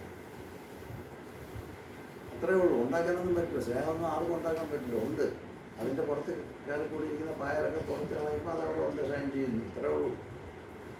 അങ്ങനെ അത് കാണും. അത് കഴിഞ്ഞാൽ പിന്നെ അടുത്ത ലെവലിലേക്ക് ഇത് സ്വാദിഷ്ടാന ചക്രം, മണിപ്പൂർ ചക്രത്തിലേക്ക് നമ്മൾ ഇറങ്ങി നോക്കുമ്പോൾ അവിടെ എന്താണെന്ന് പറഞ്ഞു കഴിഞ്ഞാൽ നമ്മുടെ റാഷണാലിറ്റിയാണ് അവിടുത്തെ പ്രധാന കാര്യം. എല്ലാ കാര്യവും നമ്മൾ റാഷണലൈസ് ചെയ്ത് യുക്തിസഹമായി യുക്തി ചിന്തയ്ക്ക് ഇതിനെല്ലാം ഉപാധിയാക്കി മാറ്റി അതിൽ നിന്ന് എന്തെങ്കിലും ഒരു സാധനം റിഫൈൻ ചെയ്ത് കണ്ടുപിടിച്ച് വെച്ച് ആനന്ദിക്കുക. മോശമുണ്ട് ഇല്ലല്ലോ, അതൊരു ഫാക്കൽറ്റി നമ്മളുള്ളതാണ്. അപ്പോൾ അതിന് ആ പൊട്ടൻഷ്യാലിറ്റി എല്ലാം നമ്മൾ മനസ്സിലാക്കി എടുക്കുക എന്നതാണ്. അപ്പോൾ അവിടെ നോക്കിയാൽ അത് കാണാം. അത് എങ്ങനെ കാണാമെന്ന് വെച്ചാൽ നോക്കി കാണും. അപ്പോൾ എങ്ങനെയാണെന്ന് പറഞ്ഞു കഴിഞ്ഞാൽ ഇപ്പം തന്നെ ദൈനംദിന ജീവിതത്തിൽ എത്രയോ പ്രാവശ്യം ഒരു ദിവസം തന്നെ പ്രാക്ടീസ് ചെയ്യാനുള്ള അവസരമാണ് ഇത് നമുക്ക് തുറന്നു തരുന്നതെന്ന് നോക്കിയാൽ അറിയാം.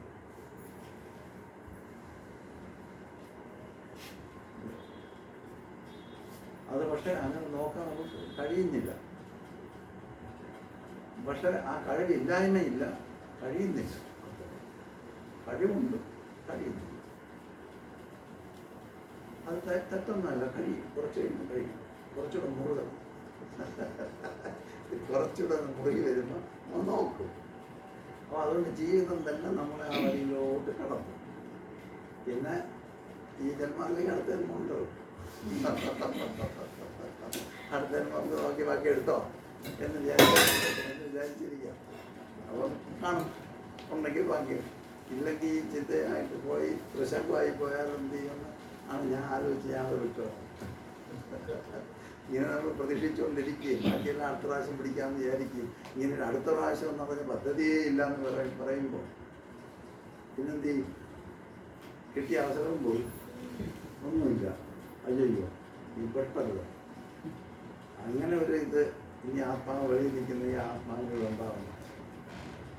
അപ്പോൾ അതുകൊണ്ട് ഈ യുക്തിചിന്ത എന്ന് പറയുന്ന സ്ഥലത്താണ് ഈ മണിപ്പൂർ ചക്രം കിടക്കുന്നത്. മണിപ്പൂർ ചക്രം കിടക്കുന്നത്. അതിൻ്റെ ഫലമായി നമ്മൾ ചെയ്യുന്ന ഒരു കാര്യം നോക്കുക, മനസ്സിലാക്കുക.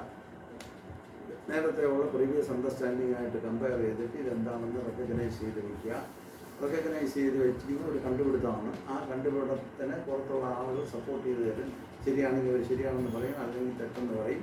അപ്പോൾ അവരുമായിട്ടൊരു ഇൻറ്ററാക്ഷൻ നടത്തിയിട്ട് നമ്മൾ സ്ഥാപിക്കാൻ ശ്രമിക്കും. അവരല്ലാന്ന് പറയും. അങ്ങനെ നമ്മുടെ അണ്ടർസ്റ്റാൻഡിങ് നമ്മൾ റിഫൈൻ ചെയ്യും. ഇതല്ല, അങ്ങനെ നടന്നുകൊണ്ടേയിരിക്കുകയാണ്. ഡെയിലി ജീവിച്ചുകൊണ്ടിരിക്കുമ്പോൾ അതിങ്ങനെ നടന്നുകൊണ്ടിരിക്കും. അത് റിഫൈൻഡായി നമ്മുടെ റാഷണൽ സിസ്റ്റമൊക്കെ നല്ല റിഫൈൻഡായിട്ടിരിക്കുക. അങ്ങനെ നമ്മൾക്കെല്ലാം അറിയാമെന്നൊക്കെ തോന്നിക്കും. കുറേയെങ്കിലും എനിക്കറിയാം എന്ന് തോന്നി. ഇപ്പോൾ ഡോക്ടറോട് പോയിട്ട് നമുക്ക് മെഡിസിനെ കുറിച്ച് എല്ലാം പറഞ്ഞ് നമുക്കൊന്നും അറിഞ്ഞൂടാ. അപ്പോൾ എന്താണ് അവിടെ അറിയാം, അവിടെ ഉണ്ടാതിരിക്കാം. അവിടെ പറയുന്നത് കേട്ടോണ്ട് സമാധാനമായിട്ട് ഇരിക്കാം എന്ന് വിചാരിക്കില്ല. എന്നാലും നമുക്ക് അറിയാൻ പറ്റും വിക്സ് പേപ്പറൊക്കെ എങ്ങനെ വർക്ക് ചെയ്യും. അതൊരു കാര്യം ചെയ്താൽ മതി. വിക്സ് കുറച്ച് വാങ്ങിക്കണം. അത് വളരെ കിട്ടുമല്ലോ. 40 പൈസ കൊടുത്തപ്പം കിട്ടും.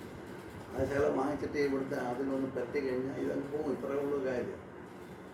ദൈവം ചിരിക്കുന്നുണ്ടാവും. 10% ദൈവം ചിരിക്കുന്നുണ്ടാവും. ഇത് ഇന്നകത്ത് പറയും.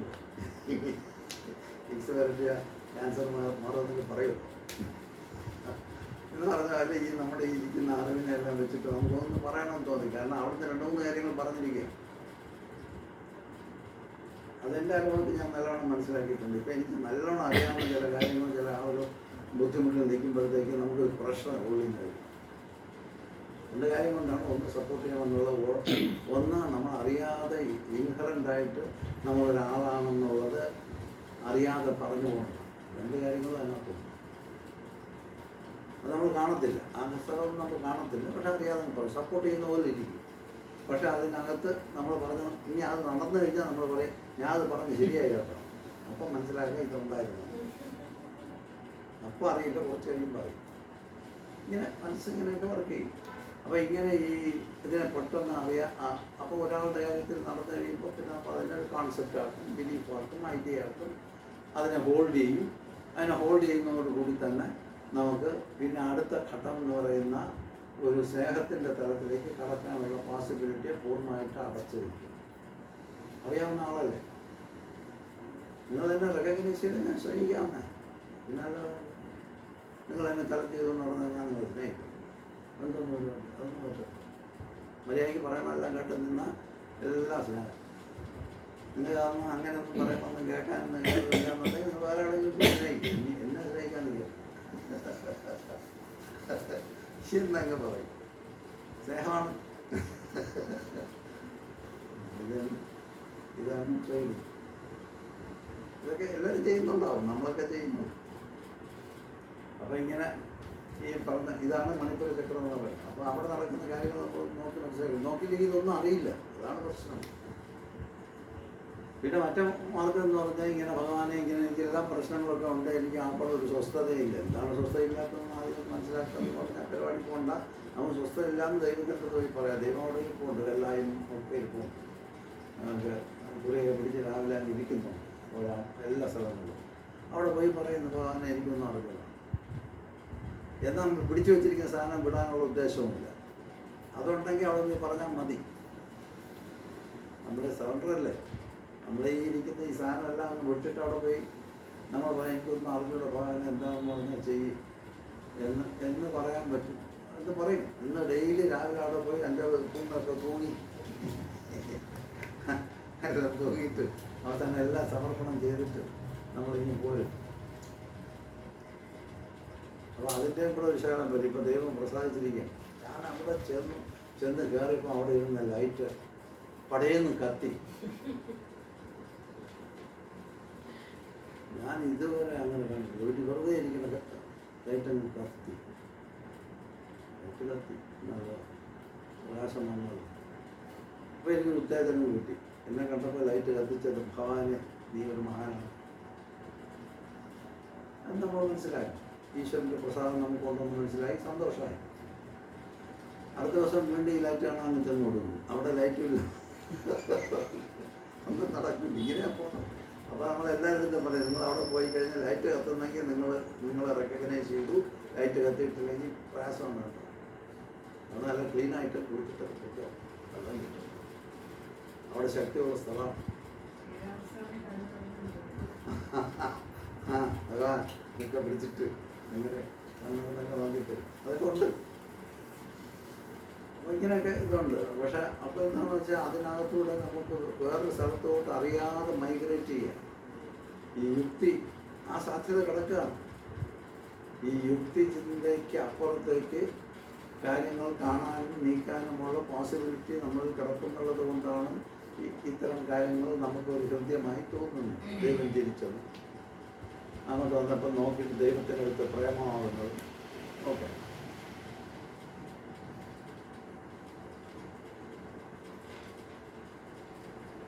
ഇങ്ങനെ തോന്നി ഭയങ്കര പ്രേമം. ദൈവത്തിൻ്റെ പച്ചയെണ്ണ നല്ലതല്ലേ, നല്ല സുഖമല്ലേ? അല്ലേ? ഇവിടെ മനുഷ്യനായിട്ടുള്ള ഒരുത്തനും നമ്മളെ പ്രേമിക്കുന്നില്ല. അപ്പോഴാണ് നമ്മൾ അവിടെ ചെന്നുള്ള പച്ചയെണ്ണ ഇരിക്കണം. അങ്ങനെ പ്രേമം തോന്നിച്ചു. അങ്ങ് തോന്നിച്ചിട്ട് പിന്നെ നിവർത്തിയില്ലാതെ നമ്മൾ ഉൾക്കൊണ്ടിരിക്കാം. അതിൻ്റെ അർത്ഥം നമ്മൾ എന്തോ ഒരു സാധനം നമ്മളെ ലോങ്ങിങ് ഉണ്ട്, നമുക്ക് ലോങ് ചെയ്തുകൊണ്ടിരിക്കുക. ആ ലോങ് ചെയ്തുകൊണ്ടിരിക്കുന്ന കാര്യം നമുക്കിവിടെ കിട്ടിയില്ല. അതുകൊണ്ട് നമ്മൾ അവിടെ ചെന്നപ്പോഴത്തേക്ക് നമുക്കത് കിട്ടി. നമ്മൾ പ്രൊജക്റ്റ് ചെയ്ത് നമ്മൾ എടുത്തു, കാണാനുള്ള കണ്ണ് ഡെവലപ്പ് ചെയ്തു. അങ്ങനെ പ്രകൃതിയിൽ ഈ പച്ചയമ്മനെ നമ്മളെടുത്ത് സ്നേഹം ഉണ്ടാകുമെങ്കിൽ ഈ ലോകത്തുള്ള എല്ലാ ചരാചരങ്ങൾക്ക് നമ്മളോട് സ്നേഹം ഉണ്ടെന്നുള്ളതിൻ്റെ ഒരു ദൃഷ്ടാന്തമായിട്ടാണ് പച്ചയമ്മ നമ്മൾ സ്നേഹിക്കുന്നത്. അപ്പോൾ അത് നമുക്ക് അങ്ങനെ മനസ്സിലായി, നമ്മൾ ഉറച്ചു. അപ്പോൾ സ്നേഹം നമ്മൾ അറിഞ്ഞു. അപ്പോൾ അങ്ങനെ വരുമ്പോഴാണ് ഈ റാഷണൽ സിസ്റ്റം അങ്ങ് താന്നിട്ട് മണിപ്പൂർ ചക്രത്തിൽ നിന്ന് കടന്ന് അടുത്ത ആ അനാഹത ചക്രത്തിലേക്ക് നമ്മൾ കാലുവയ്ക്കും. സ്നേഹം വരിക, അനുഭൂതിയുടെ തലത്തിലേക്ക് നമ്മൾ അറിയാതെ മാറാൻ തുടങ്ങും. ഇതുവരെ അനുഭൂതിയല്ല, അഹങ്കാരവും അതുപോലെ തന്നെ നമുക്ക് സെൽഫിഷ്നെസ്സും നമ്മളുടെ വശത്താക്കി കാര്യങ്ങൾ അനുഭവിച്ചെടുക്കാനും നോളജിൻ്റെ അഹങ്കാരവും ഒക്കെ വന്ന് നിന്നിരുന്ന ഒരു മനുഷ്യൻ അറിയാതെ തന്നെ ഭക്തിയുടെ ഒരു തലത്തിലേക്ക് മാറിക്കൊണ്ടിരിക്കും. അങ്ങനെ മാറി വരുന്നതാണ് നമ്മുടെ അനാഹത ചക്രം നമ്മൾ മനസ്സിലാക്കി എന്നതില്ല. അത് പ്രാക്ടീസ് ചെയ്ത് അത് മനസ്സിലാക്കി വരും. അപ്പോൾ നല്ല സ്നേഹത്തിൻ്റെ തലം വന്നാൽ ബാലൻസായി.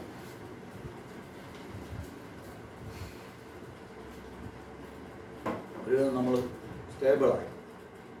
അങ്ങനെ അനാഹത ചക്രത്തിൻ്റെ ആസ്പെക്റ്റുകൾ വന്ന് നമ്മൾ നല്ല സമാധാനം, എപ്പോഴും സ്നേഹവും കമ്പാഷനും ഒരു കുട്ടിയെ പോലെയൊക്കെ ഇങ്ങനെ നിൽക്കാനുള്ള ഒരു മൈൻഡ് സെറ്റൊക്കെ വന്നിട്ട് കുട്ടിയെ കണ്ട ആര് എന്ത് മക്കളെ എന്ന് ചോദിക്കില്ല. അതുപോലെ നമ്മൾ ചോദിക്കുന്നു, അത് എന്തടാ ഇച്ചിപ്പൊന്നു എന്നൊക്കെ പറയും. അപ്പോഴത്തന്നെ മാറിയിരുന്നു പറയുന്ന സമയത്ത്.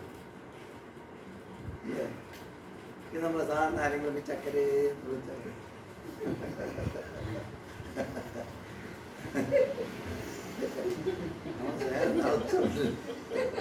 ഈച്ചയൊക്കെ വെച്ചോണ്ട് വരുന്ന ചക്കരേ പൊന്നൂസേ പൊന്നല്ലേ കിളിപ്പോ എന്ന് പറയും. പക്ഷെ അതിന് എന്തൊരു സൗന്ദര്യമാണ്. 10 പേര് കിളിപ്പോയെന്ന് പറഞ്ഞാലും നമ്മൾ അവിടെ തന്നെ കിടക്കുക. അപ്പം അങ്ങനെ ഒരു പ്രത്യേക സ്ഥലത്തേക്ക് മാറും. അങ്ങനെ ഈ മനുഷ്യരൊന്നും കേൾക്കില്ല. പക്ഷെ റോഡിൽ കൂടെ നടന്ന് വരുമ്പോഴത്തേക്കും റോഡിൽ കൂടെ നടക്കുന്ന നായ്ക്കൾ ഓടി വരിക. എന്താണെന്ന് മനസ്സിലാവുന്നത്. കാരണം ഇയാൾ കിളിപ്പോയി ഇരിക്കുക. ഇങ്ങനെ നിൽക്കുകയാണ്. അപ്പോൾ അത് കാരണം ഈ ചുറ്റും കിടക്കുന്ന സാധനങ്ങളൊക്കെ ഓടി അടുത്ത് വരും. ഉള്ള സമയത്തൊക്കെ വന്നിട്ട് കാറ്റയൊക്കെ കയ്യിൽ നിന്ന് എടുത്തുകൊണ്ട് പോകാറുണ്ട്. ഇനി അവർ പേടിയില്ല, ഇങ്ങനെ ഉപദ്രവിക്കത്തില്ല. വൈകുന്നേരം തലേ ദിവസം ഒരാഴ്ചക്ക് മുമ്പ് അവിടെ പാമ്പ് കയറിയിരിക്കുക വീട്ടിനകത്ത്. അതിനെ പിടിച്ച് കളയാൻ അടിച്ചു കൊല്ലാനൊന്നും പറ്റത്തില്ല. ശരിക്കും പാമ്പ് കയറിയിരുന്നു. അപ്പം അങ്ങനെ ഈ പാമ്പ് അവിടെ ഇരുന്ന് അവിടെ അവരെല്ലാവരും ഇരുന്ന് മറ്റോ നോക്കിക്കൊണ്ടിരുന്നു. ഇനി പാമ്പെല്ലാം ഒന്ന് അച്ഛനെ കുത്തുകൊണ്ടോ ഇവളെല്ലാം ഉണർന്നിരിക്കണം. പാമ്പിന് താനെ ഇറങ്ങി പോകണം എന്നാണ് ജയ പറയുന്നത്. അത്രയും ഇരുന്ന് നേരം വെട്ടുന്നവരെ ഇരുന്നത്. അച്ഛൻ പാമ്പിനിടയ്ക്ക് അവിടെ തൂങ്ങിയപ്പം പാമ്പ് ഇറങ്ങിട്ട്. അപ്പം ഇങ്ങനെ നിരുപദ്രവകാരിയായി മാറുക ഒരു മനുഷ്യൻ എന്നുള്ളത്. അപ്പം എല്ലാ ജന്തുക്കൾക്കും വലിയ വിശപ്പില്ലെങ്കിൽ നമ്മൾ ഉപദ്രവിക്കത്തില്ല. അതുകൊണ്ടാണ് ഈ ജന്തുക്കളെയൊക്കെ കാണാൻ പോകുമ്പോൾ എന്തെങ്കിലുമൊക്കെ മാറ്റം കൊടുക്കുന്നത്. കാരണം ബിസ്ക്കറ്റൊക്കെ മാറ്റം പോകുന്നത്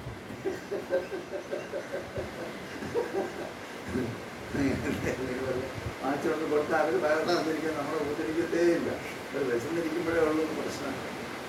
എന്തൊക്കെ അപ്പം സ്നേഹം വരുന്നു. സ്നേഹം വന്നല്ലോ, ഉള്ളിൽ നിന്ന് തോന്നിട്ടു, സ്നേഹം വന്നു. പോകുമ്പോൾ എന്തെങ്കിലുമൊക്കെ കൊണ്ടുവന്ന് അവർക്ക് കൊടുത്തു. അപ്പോൾ അവർ ഫ്രീയായി. നമ്മളെ പിടിച്ച് തിന്നത്തില്ല. അവർ നമ്മളായിട്ട് സമ്മതിക്കാൻ തുടങ്ങി. അപ്പം ആ സ്നേഹത്തിൻ്റെ വലിയ ഹിംസക ബന്ധുക്കൾ ഓരോ ബന്ധുക്കളും നമ്മൾ കൊല്ലാതെ നമ്മളെ അത് കാത്തു സംരക്ഷിക്കുന്ന ഒരു സ്ഥലത്തേക്ക് മാറുക. ഇതാണ് അനാഹതേക്കം. ആ പോസിബിലിറ്റി സ്നേഹത്തിൻ്റെ തലത്തിലേക്ക് മാറിയിരിക്കുക. സ്നേഹത്തിൻ്റെ ഒരു വലിയ ഒരു സ്ഥലം എന്ന് പറഞ്ഞു കഴിഞ്ഞാൽ നമുക്ക് ഈ സമഭാവന എന്ന് പറയുന്ന സ്ഥലത്താണ് ഈ ഹാർമണി വരുന്നത്. ആ സമഭാവനയിലൂടെയാണ് സ്നേഹം വരുന്നത്. ഭാര്യ ഭർത്താവിനെ സ്നേഹിക്കുകയും ഭർത്താവ് തൂങ്ങിയിരിക്കുകയും ഭാര്യ താഴെ എടുത്തിട്ട് ഒഴുവടെ തൂങ്ങി താവോട്ട് ഒഴുകും. അങ്ങനെ ഒഴുകുന്നതല്ല സ്നേഹം. രണ്ടുപേരും ഒരേ സ്ഥലത്ത് നിൽക്കുമ്പോൾ അന്യോന്യം അറിയുകയും കാണുകയും ഉള്ളു തുറക്കുകയും ഒക്കെ ചെയ്യുമ്പോൾ വരുന്ന ഒരു അനുഭൂതിയാണ്. അല്ല, അങ്ങനെ തന്നെ കാണുക. അതിലുള്ള വിഷമങ്ങളെല്ലാം നമുക്ക് കാണാൻ ഇടയാവുക. ബുദ്ധിമുട്ടുകളെല്ലാം കണ്ണുകൊടുന്ന് കാണുക. ഇങ്ങനെയൊക്കെ വരുമ്പോൾ ആ ഒരു അനുഭൂതിയിൽ നിന്ന് ഈ പ്രേമത്തിൻ്റെ ഒരു അവസ്ഥയിലേക്ക് മാറുകയും അതിനെ തുടർന്ന് പ്രേമ പാരവശ്യത്തിൽ പോയിട്ട് ഒന്നും ചെയ്യാൻ വയ്യാതെ അവിടെ കിടക്കുകയും ചെയ്യും. നല്ല സുഖമായി ഒന്നും ചെയ്യാൻ വയ്യ. എണീറ്റെങ്കിലല്ലേ ചെയ്യാവോ? എന്താ കിടക്കുന്നത്? പാരവശ്യം. സ്നേഹത്തിൻ്റെ പാരവശ്യം കൊണ്ട് എത്തിക്കാൻ വയ്യാതെ അവിടെ കിടക്കുന്ന ആളുകൾ ഉണ്ട് ഈ ലോകത്ത്. ഇതാണ് അനാഹതേക്കം. അപ്പോൾ അത് കഴിഞ്ഞിട്ട് പിന്നെ അതൊക്കെ ഒരുവിധം സമാനമാണ്. സ്നേഹമൊക്കെ എന്താണെന്ന് വെച്ചാൽ അറിയാം. അപ്പോൾ പിന്നെ ഈ സ്നേഹം പുറത്തൊക്കെ കൊടുക്കാം, ആദ്യമൊക്കെ കൊടുക്കാമെന്നൊക്കെ പറഞ്ഞ് അവിടെ എത്തുന്ന ഇത് ആർക്കും വേണ്ടെന്ന് പേടി വരികയല്ലേ. ഇപ്പം നോക്കിക്കോളൂ, ആരെങ്കിലും ഒരു പുരുഷനെ കാണും, അല്ലെങ്കിൽ ഞങ്ങൾ ആണുങ്ങൾ പെണ്ണുങ്ങളെ കാണും, എന്നിട്ട് ഓ ഐ ലവ് യു എന്ന് പറഞ്ഞാൽ അപ്പം മാറും സംഭവം.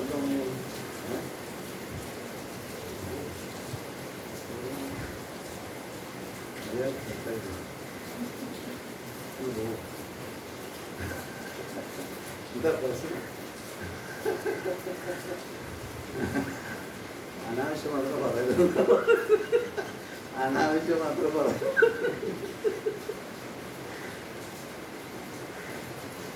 അതുകൊണ്ട് ഞാൻ എന്ത് ചെയ്യുന്നത്, എൻ്റെ ഏത് മെസ്സേജ് ആർക്ക് അയച്ചാലും അടിയും ലവ് ഒന്നും കൂടെ എഴുതും, ഇതൊന്ന് അക്സെപ്റ്റ് ചെയ്യാം. പല ആളുകൾ വെപ്രാളപ്പെടുക, നീ ലവ് ഒന്ന് കാശത്തെ നിൽക്കണം എന്ന് മനസ്സിലാവും.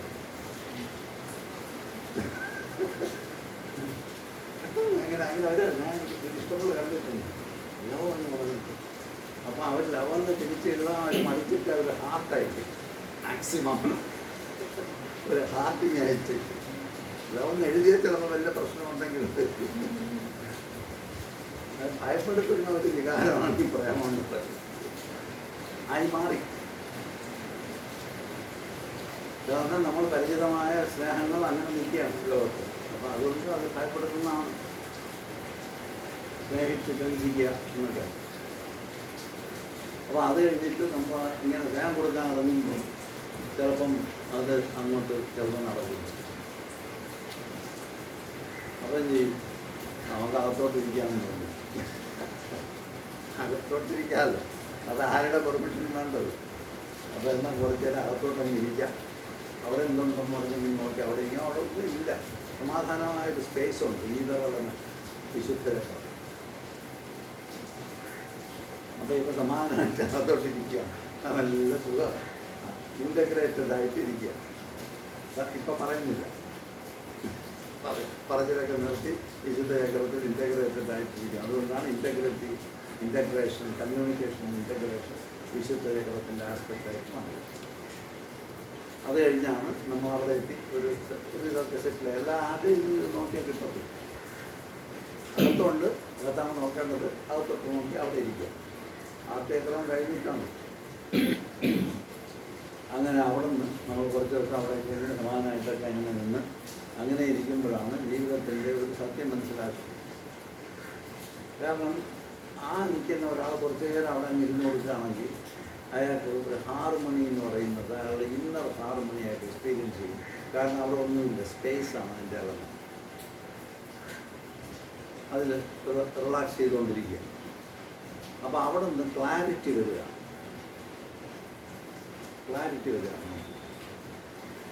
ആ ക്ലാരിറ്റി വന്ന് നിൽക്കുന്ന കണ്ടീഷനെയാണ് ആജ്ഞാചക്രത്തിൽ വന്നു ചേരുക എന്ന് പറയുന്നത്.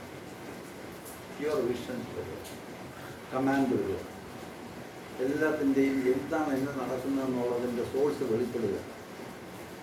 നമുക്കിപ്പോഴും വെളിപ്പെട്ടുകൊണ്ടിരിക്കുകയാണ്, അറിയുന്നില്ല എന്ന് മാത്രമേ. നമുക്കറിയാം എന്തുകൊണ്ടാണ് ഇങ്ങനെ.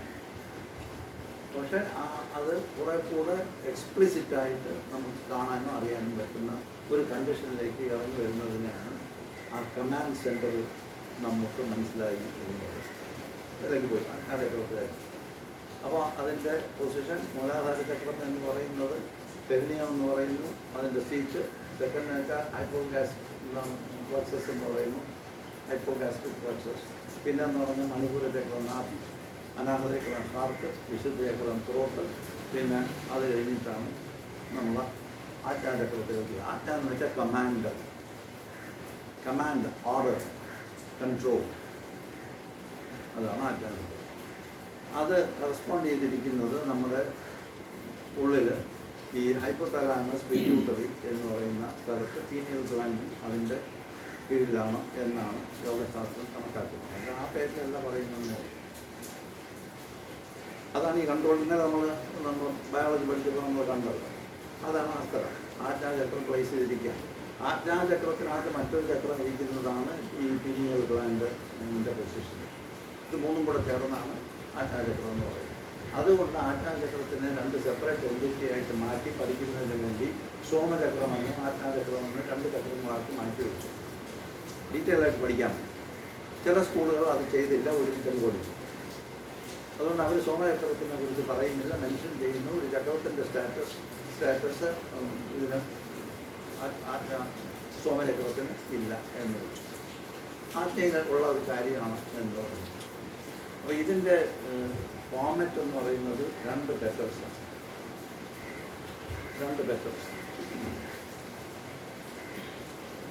അപ്പോൾ നമ്മൾ നേരത്തെ കണ്ടല്ലോ, മൂലാധാര ചക്രത്തിൽ നമ്മൾ കുറച്ച് ശബ്ദങ്ങളുടെ പ്രാക്ടീസുകളിലൂടെയാണ് വന്നത്. അതായത് ശബ്ദ ബ്രഹ്മം ആണ് നമുക്കിപ്പോൾ അറിയപ്പെടുന്ന നമ്മുടെ നോളജിൻ്റെ സോഴ്സ്. ശബ്ദങ്ങളിലൂടെയാണ് നമ്മൾ ഈ ലോകത്തെ അറിഞ്ഞത്. ശബ്ദവും ഫോമും കൂടെ ചേർന്ന് ലാംഗ്വേജായി ആ ലാംഗ്വേജ് വെച്ചിട്ടാണ് നമ്മളുടെ എല്ലാ ഐഡിയകളും ഉണ്ടാക്കി വെച്ചിരിക്കുന്നത്. ഈ ഐഡിയകൾ എല്ലാം നമ്മൾ വെച്ചാൽ അത് കോൺക്രീറ്റ് ചെയ്ത് ഒരു കോൺക്രീറ്റ് ആയിട്ടൊരു സ്ഥലത്തേക്ക് നമ്മൾ എത്തിച്ചിട്ട് ആ പൊട്ടൻഷ്യാലിറ്റി എല്ലാം ഈ അറിഞ്ഞ ലോകത്തിന് എന്തെല്ലാം പൊട്ടൻഷ്യാലിറ്റികളുണ്ടോ അതെല്ലാം എന്താണെന്ന് തിരിച്ചറിയുന്ന ഒരു കണ്ടീഷനിൽ വന്ന് നിൽക്കുക. അത് അബണ്ടൻസ് കൊണ്ട് നമ്മുടെ നോളജിൻ്റെ തലത്തിൽ ഭയങ്കരമായ അബണ്ടൻസ് ഉള്ള ഒരു പൊസിഷനാണ് നമ്മൾ നിൽക്കുന്നത്. അതിന് 2 രീതിയിലാണ്. ഒന്ന് നമ്മുടെ ഇമോഷണൽ സൈഡിലും ഒന്ന് നമ്മുടെ റാഷണൽ സൈഡിലും നമ്മൾ പ്രവർത്തിച്ചു. ഇത്രയും കാലം പലതും ചെയ്തു. അതിൻ്റെ അടിസ്ഥാനത്തിൽ നമുക്ക് ഈ 2 സൈഡിനെ കുറിച്ച് നല്ല ധാരണയുണ്ട്. അപ്പോൾ ഇതിനെ നമ്മൾ യോഗശാസ്ത്രത്തിൽ ഇടയെന്നും പിങ്കളയെന്നും പറയും. അതിനെ കൺട്രോൾ ചെയ്യുന്ന ചാനൽ ഈ ഇടയും പിങ്കളയുമാണ് ഈ 2 പെറ്റലുകൾ കാണിക്കുന്നത്. അതായത് ഇമോഷണൽ ലെഫ്റ്റ് പെറ്റലും റാഷണൽ റൈറ്റ് പെറ്റലുമാണ് എന്നുള്ളത്. അതെങ്ങനെ വർക്ക് ചെയ്യുന്നു ഈ ജീവിതത്തിൻ്റെ പല ഡിഫറൻറ്റ് സ്ട്രാറ്റയുടെ കണ്ടീഷനിലൂടെ കടന്നു വന്ന് നമ്മളത് മനസ്സിലാക്കി അത് 2 നല്ല അറിവായി വളർന്ന് വികസിച്ച് 2 പെറ്റൽസായിട്ടിരിക്കുക. ഈ ചക്രത്തിൻ്റെ കളറായിട്ട് അവർ കണക്കാക്കിയിരിക്കുന്നത് നമ്മുടെ ഈ വയലറ്റ് പോലത്തെ ഒരു കളർ. അപ്പോൾ 2 പെറ്റൽസ് എങ്ങനെയാണ്. പിന്നെ അത് കഴിഞ്ഞിട്ട് അതിനകത്ത് വേറെ ഒന്നും വലുതായിട്ടില്ല. നേരത്തെ നമ്മൾ പലതും കണ്ടു. എന്നിട്ട് അതിൻ്റെ മിഡിൽ പോളിൽ ലെഫ്റ്റ് സൈഡ് എടുക്കാം. ലെഫ്റ്റ് സൈഡിൽ ഒരു ദേവതയായിട്ട് വഹിച്ചിട്ട് ആകിൽ നിന്നാണ് ഈ ദേവതയുടെ പേര് ആകിനി.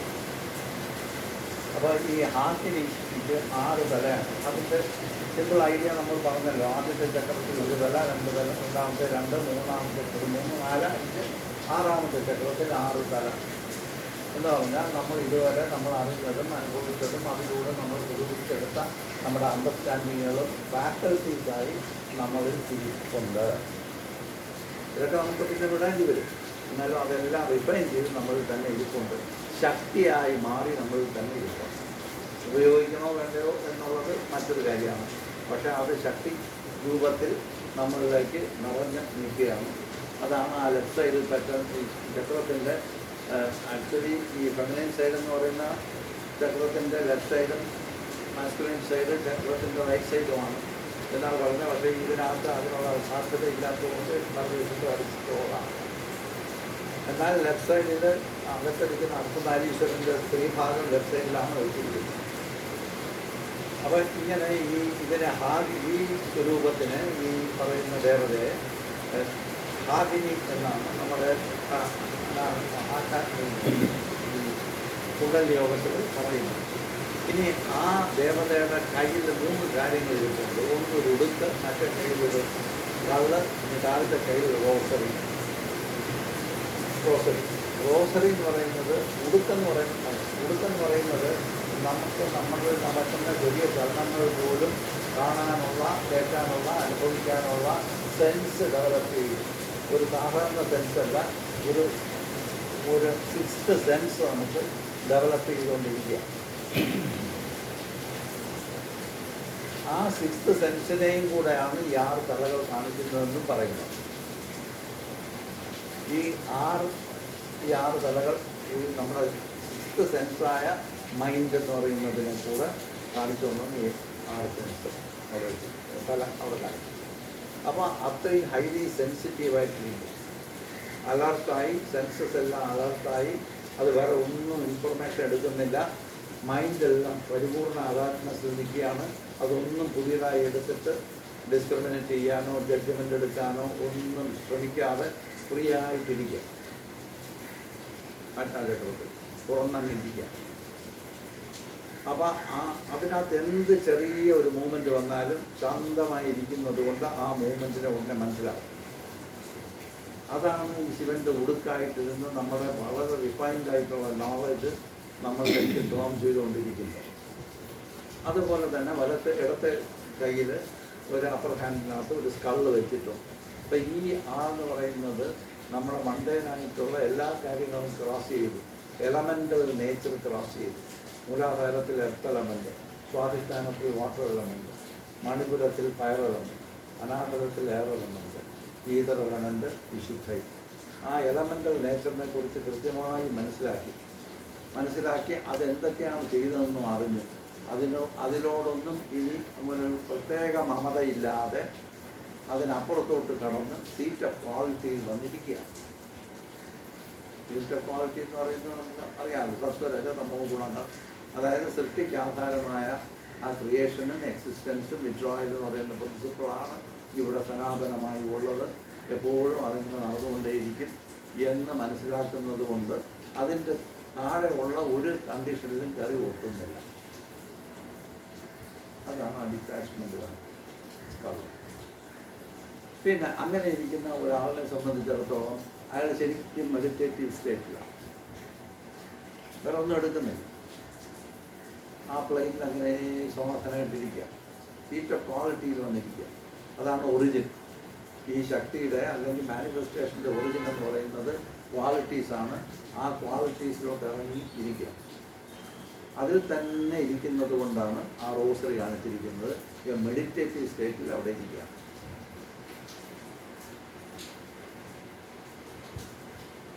അതാണ് ഈ കയ്യിലുള്ള ഉപാധികൾ. ഇങ്ങനെ ഇതെല്ലാം അതിൻ്റെ ആ മെഡിറ്റേറ്റീവ് സ്റ്റേറ്റിലിരിക്കുന്ന ഒരു കോൺഷ്യസ്നെസ്സിന് അല്ലെങ്കിൽ ഒരു അവയർനെസ്സിനെ എന്നെടുക്കാൻ നമുക്ക് അത് എപ്പോഴും ബ്ലെസ്ഡ് ആണ് എന്ന് കാണിക്കുന്നതാണ് ആ ഭയം എന്നൊക്കെ ഭാരതം അനുഗ്രഹിച്ചുകൊണ്ടിരിക്കുന്നത്.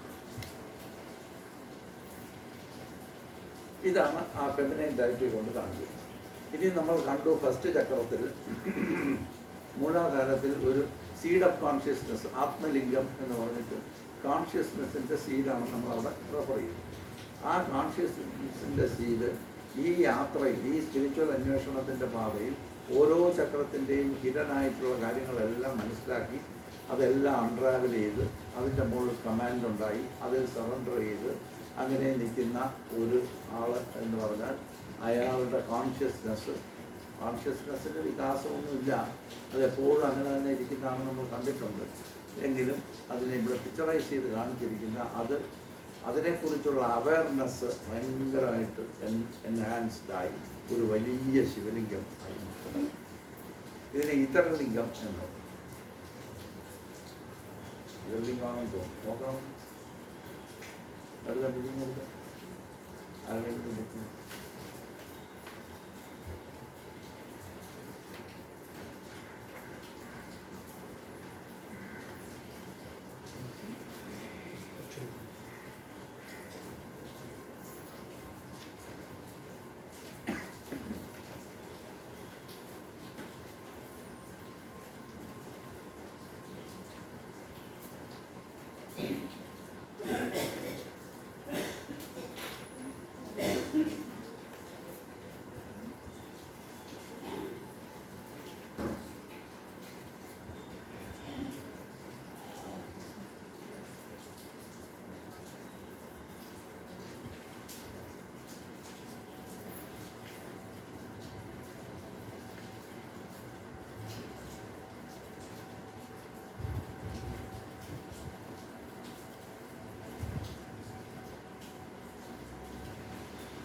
ഇതല്ല ശരിയാ. ചിലപ്പോൾ മെമ്മറി ഒക്കെ കിട്ടും ഈ തരത്തിൽ. അപ്പോൾ ആ ഫസ്റ്റ് ചക്രത്തിൽ ഇരുന്ന ചെറിയ ക്ഷീര കോൺഷ്യസ്നെസ് എക്സൽ ചെയ്ത് വളർന്ന് വലിയ ഒരു അവയർനെസ്സായി മാറി. ആ കോൺഷ്യസ്നെസ്സിനെ കുറിച്ചുള്ള അവയർനെസ് ഭയങ്കരമായി ഡെവലപ്പ്. അതിൻ്റെ റൈറ്റ് സൈഡ് ശിവനും ലെഫ്റ്റ് സൈഡ് ശക്തിയുമാണ്. നമ്മൾ കുണ്ടലിനി യോഗത്തിൻ്റെ ഐഡിയ ഏതാണ്? ശിവശക്തി സംയോഗമാണ് കുണ്ടലിനി. ശിവൻ എന്ന് വെച്ചാൽ കോൺഷ്യസ്നെസ്. ആ കോൺഷ്യസ്നെസ് ബേസ് ചക്രത്തിൽ വളരെ ചെറിയ ഒരു അവസ്ഥയിൽ ഇരുന്നത് ഇപ്പോൾ അതിനെക്കുറിച്ചുള്ള അവയർനെസ് എന്ന് വേണമെങ്കിൽ പറയാം. കോൺഷ്യസ്നെസ്സിനെ കുറിച്ചുള്ള അവയർനെസ് ഒരു ചെറിയ ഇതായിട്ടിരുന്നത് അത് വളർന്നു വലുതായി ചക്രത്തിൻ്റെ മിക്കവാറും സൈസിലേക്ക് അത് വളർന്നു. ഇനി അതിനകത്ത് ഈ നമ്മുടെ അവയർനെസ്സും കോൺഷ്യസ്നെസ്സും കൂടെ യൂണിഫൈ ചെയ്യാൻ തുടങ്ങണം. ഇതാണ് യോഗ എന്ന് പറയുന്ന പ്രിൻസിപ്പൾ. അവയർനെസ് എന്ന് പറയുന്നത് പവർ ഓഫ് അവയർനെസ് ആണ് ശക്തി എന്ന് പറയുന്നത്. ശക്തി എന്ന് പറയുന്നത് പവർ ഓഫ് അവയർനെസ്. നമ്മളിപ്പോൾ മനസ്സിലാക്കിയത് മൂലാധാര ചക്രത്തിൽ എന്തൊക്കെയാണെന്നുള്ളത് മനസ്സിലാക്കി അത് മാസ്റ്റർ ചെയ്ത് ആ പവർ നമുക്ക് വന്നു. പവർ എന്ന് വെച്ചാൽ അതിൻ്റെ അണ്ടർസ്റ്റാൻഡിങ്ങിൻ്റെ കോംപ്രിഹെൻഷൻ്റെ അത് മനസ്സിലാക്കിയതിൻ്റെ കോൺഫിഡൻസ് നമുക്കായി. രണ്ടാമത്തെ ചക്രത്തിൽ അതുമായി, മൂന്നാമത്തെ ചക്രത്തിലേതായി. അങ്ങനെ എല്ലാ ചക്രത്തിൻ്റെയും കൂടെ ആ അവയർനെസ് കൊടുത്ത ശക്തി നമ്മൾ ആ സൈഡ് കാണിച്ചിരിക്കുകയാണ്. അത് ഫെമിനൈൻ സൈഡ്. അതിൻ്റെ മാസ്കുലൈൻ സൈഡ് റൈറ്റ് സൈഡിൽ ശിവൻ്റെ കാണിക്കുക. ലെഫ്റ്റ് സൈഡിൽ നോക്കിക്കോളൂ, അതിനകത്ത് കയ്യിലൊരു താമരയാണ് വെച്ചിരിക്കുന്നത്. അപ്പോൾ ഈ നോളജ് എല്ലാം ഈ അനുഭവത്തിലൂടെ വന്ന് എല്ലാം പ്യൂരിഫൈഡായി അത് ഹോൾഡ് ചെയ്തിരിക്കുകയാണ്. ആ എന്താണ് ഈ ഒരു ഈ നോളജ് പ്യൂരിഫൈ ചെയ്യുക എന്ന് പറഞ്ഞാൽ നോളജുമായിട്ട് നമ്മൾ ബോണ്ട് ചെയ്തിട്ട് ആ നോളജിൽ വരുന്ന ഒരു അഹങ്കാരം എപ്പോഴാണോ മാറി നിൽക്കുന്നത് അതാണ് പ്യൂർ നോളജ് എന്ന് പറയുന്നത്. അല്ലെങ്കിൽ അത് നമ്മൾ അതുകൊണ്ട് എന്തെങ്കിലുമൊക്കെ ജോലി ചെയ്യും. അപ്പോൾ അതിനെ പ്യൂരിഫൈ ചെയ്ത് അങ്ങനെ ഒരു പരിപാടി ഇല്ലാതെ വെച്ചിരിക്കുക. അതാണ് ആ ലെഫ്റ്റ് ഹാൻഡിൽ പിടിച്ചിരിക്കുന്ന താമരയുടെ ഉദ്ദേശം. വെച്ചാൽ വളരെ പ്യൂർ സ്റ്റേറ്റ് ഓഫ് അവയർനെസ്സിലാണ്. എന്നിട്ട് വലതുവശത്ത് വേറെ ഒന്നും കാണിച്ചിട്ടില്ല. ശിവനാണ്. ശിവൻ ഒരു തൃശൂലം മാത്രം പിടിച്ചിരിക്കുകയാണ്. റിമൈൻഡ് ചെയ്യുകയാണ്, നിങ്ങൾ ഇവിടെ വന്നു, ഇവിടെ നിൽക്കുന്നു, ഇനി പോകും. ഇതാണ് ശാശ്വതമായ സത്യം. അതിനിടയിൽ നടക്കുന്നതെല്ലാം നടന്നോളും. പക്ഷേ ഇത് ശാശ്വതമായ സത്യമായി നിൽക്കുകയാണ്. ആ പ്യൂരിറ്റി കൊണ്ട് ഇത് മനസ്സിലാക്കിക്കോ. ഇതില്ലെങ്കിൽ എവിടെയെങ്കിലും കയറി കൊളുത്തുമ്പോൾ ഈ ബോധം നഷ്ടപ്പെടും. അപ്പം അതിനാണ് ഈ അർദ്ധനാരീശ്വരൻ എന്ന് പറയുന്ന കോൺസെപ്റ്റ്. അപ്പോൾ നമ്മുടെ മാസ്കുലൈൻ സൈഡും ഫെമിനൈൻ സൈഡും, ഒന്ന് റാഷണൽ സൈഡും ഒന്ന് എമോഷണൽ സൈഡും ഒരുമിക്കാൻ തുടങ്ങി. രണ്ട് സെപ്പറേറ്റായിട്ട് വർക്ക് ചെയ്ത് വന്ന് ഇവിടെ വരുമ്പോൾ ഇമോഷൻസും റാഷണാലിറ്റിയും കൂടെ ഒന്നായി ചേരുക. ഡ്യുവാലിറ്റിയിൽ നിന്ന് നമ്മൾ ഒരു സിംഗിൾ സ്ഥലത്തേക്ക് ഒരു യൂണിഫൈഡ് സ്റ്റേറ്റിലേക്ക് ഇത് പതിക്കാറുള്ളത്. അതിനെയാണ് ഈ അർദ്ധനാരീശ്വരൻ്റെ കോൺസെപ്റ്റ് നൽകുക. പിന്നെ ഇതിനകത്ത് ഉള്ള ബീജമന്ത്രമാണ്. ഈ രണ്ട് പെറ്റുലാർ സൗണ്ട് ഉണ്ട്. ഒന്ന് ഹം എന്നും മറ്റേത് ഷം എന്നുമാണ്. നിങ്ങളുടെ ബുക്കിൽ ഹം മാത്രമേ ഉള്ളൂ, മറ്റേത് വിട്ടുപോയിട്ടുള്ളതാണെന്ന് എനിക്ക് നോക്കിക്കോ. അതും കൂടെ എഴുതി വെച്ചോ. ഹം ഷം.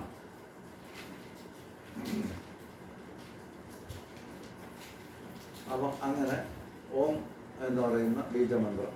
അപ്പോൾ ഓം എന്ന് പറയുന്ന ബീജമന്ത്രത്തിനകത്ത് 3 കാര്യങ്ങളുള്ളത്: സൃഷ്ടി, സ്ഥിതി, സംഹാരം.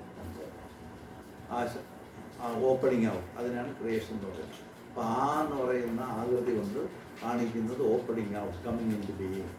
എന്ന് പറയുന്ന ആകൃതി കൊണ്ട് കാണിക്കുന്നത് എക്സിസ്റ്റൻസ്, കൺട്രോൾഡ് മെയിൻ്റനൻസ്. പിന്നെ എന്ന് പറയുന്നത് വിഡ്രോയൽ. അപ്പം നമുക്ക് നല്ല ഉറപ്പായി എല്ലാം ഇവിടെ വരുന്നു, നിൽക്കുന്നു.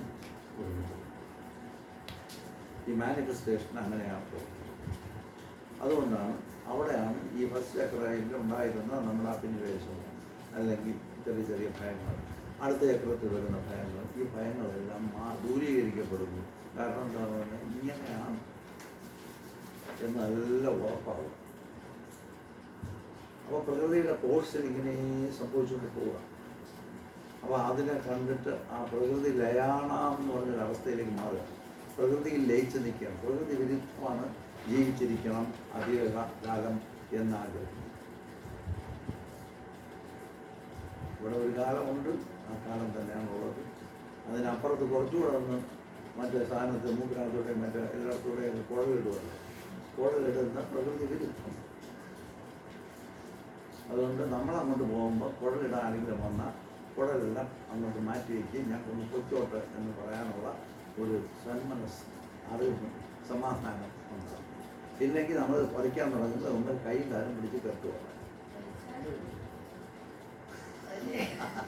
അതുകൊണ്ട് കാല് കൈയൊക്കെ കെട്ടിയിട്ട് പോയി അതെന്ത് അവസാനം അപ്പോൾ കെട്ടിയിട്ട് കൊടുക്കുന്ന കണ്ടിട്ടില്ല.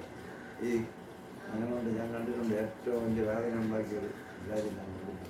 ഒരു വലിയ ആള്, വലിയ മഹാനടൻ, ഭയങ്കര ആളാണ്, ഭയങ്കര കഥകളിയിലൊക്കെ അങ്ങനെ അറ്റത്തെ ആളായിട്ട് നിൽക്കുന്ന ആളാണ്. അദ്ദേഹത്തിൻ്റെ അവസാന നാളുകളിൽ ആശുപത്രിയിൽ കൊണ്ടുവന്ന് ഏറ്റിട്ട് അങ്ങനെ കോളെല്ലാം പിടിക്കും. എന്നെടുത്ത് അദ്ദേഹം പറഞ്ഞാണ്, എൻ്റെ സമയമായി കുഞ്ഞാൻ, ഞാൻ പോകും, എനിക്കിനി വേറെ ഒന്നും ചെയ്യാനില്ല, എല്ലാം ഞാൻ തൃപ്തനാണ് എന്നൊക്കെ പറഞ്ഞു. ഞാൻ പോകണമെന്നുണ്ട്. അത് കഴിഞ്ഞിട്ട് ആശുപത്രിയിൽ വയ്യാതായി, ഞാൻ പോയി വയ്യാതായി ആശുപത്രിയിൽ ചെന്നു. അപ്പോൾ കൊള്ളൊക്കെ ഇട്ടു, മൂക്കിനകത്തൂടെ കുത്തി കയറ്റി. അപ്പോൾ അതിനെ പിടിച്ച് കുറച്ച് എടുത്ത് വായനായിട്ട് രണ്ടു പ്രാവശ്യം ശ്രമിച്ചു. ഈ കണ്ട പ്രപഞ്ചം മുഴുവനും ഈ രണ്ട് കൈകളുടെ വിരലുകളിലൂടെ സൃഷ്ടിച്ച ആളാണ് പിടിച്ചാൽ കെട്ടിയിട്ട് എൻ്റെ കൈ ആനക്കാൻ വയ്യാത്ത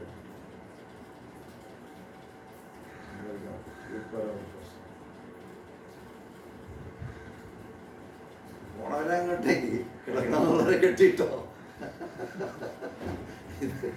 അല്ലേ, കിടക്കണം എന്നുള്ളതല്ലേ കെട്ടിയിട്ടുള്ളൂ. ഓണവരങ്ങ് നിൽക്കോട്ടെ.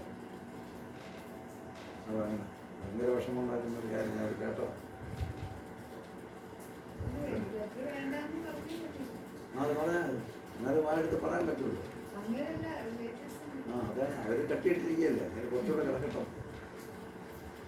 കുറച്ച് അതും കൂടെ കിടക്കട്ടോ.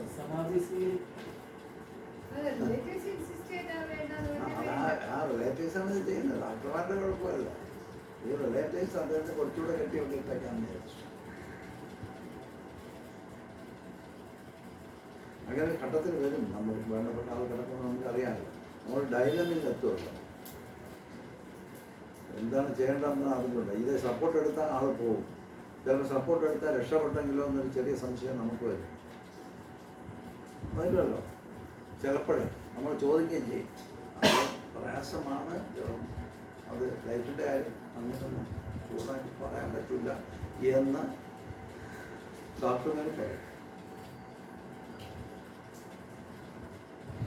അപ്പോൾ അതുകൊണ്ടപ്പോൾ നമ്മൾ കൺഫ്യൂഷനിലായി. അപ്പോൾ എന്നാൽ ഇരിക്കട്ടെ, ഇത് ഊരണമല്ലോ, ബോർഡൊക്കെ കൂടിയില്ലേ ഊരാൻ പറ്റും.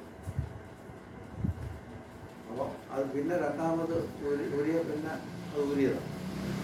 പിന്നെ രണ്ടാമത് വീണ്ടും പ്രയാസം നമ്മൾ തന്നെ പറയും അത് കിടക്കിട്ടും. അതുകൊണ്ട് അവിടെ ഒന്നും പോകാതെ ഇങ്ങനെ 3 മാസമൊക്കെ പ്രിസർവ് ചെയ്ത എല്ലാ കേസുകളുണ്ട് ഇവിടെ തിരുവനന്തപുരത്ത്. കിടന്നിട്ടുണ്ട്, ഒരു ഒന്നുമില്ലാതെ, ബോധമില്ല, ഒരു ഇതുമില്ല, ആരും ഒന്നും അറിയാനും പറ്റത്തില്ല. ഞാൻ അതിന് മുമ്പേ പോയോന്ന് തന്നെ അറിഞ്ഞൂടാ. അപ്പോൾ അതുകൊണ്ട് ഏതായാലും ആ അവയർനെസ്സിലാണ് നമ്മൾ ഇങ്ങനെ നിൽക്കുന്നത്. ആ അവയർനെസ്സിൽ നിൽക്കുമ്പോൾ നമുക്ക് തന്നെ കൺട്രോൾ ചെയ്ത് എല്ലാം റിലീസ് ചെയ്യാൻ പറ്റുന്നില്ലെങ്കിൽ ഒരു ബുദ്ധിമുട്ടുണ്ട്, ആളുകളുടെ കയ്യിലാണ്. ഇതെന്തോ ആയിക്കൊണ്ട് പോട്ടണമെന്നിരിക്കുന്ന ഒരവസ്ഥയാണ് എനിക്ക് തോന്നുന്നത്. ഇതാണ് ആജ്ഞാചക്രത്തിൻ്റെ കാര്യം. അപ്പോൾ ഹം എന്നും ക്ഷമ എന്നും 2 ബീജ അക്ഷരങ്ങൾ ഇതിൻ്റെ പെറ്റൽ സൗണ്ടിനെ പെറ്റൽസിനെ റെപ്രസെൻ്റ് ചെയ്ത് വെച്ചിട്ടുണ്ട്.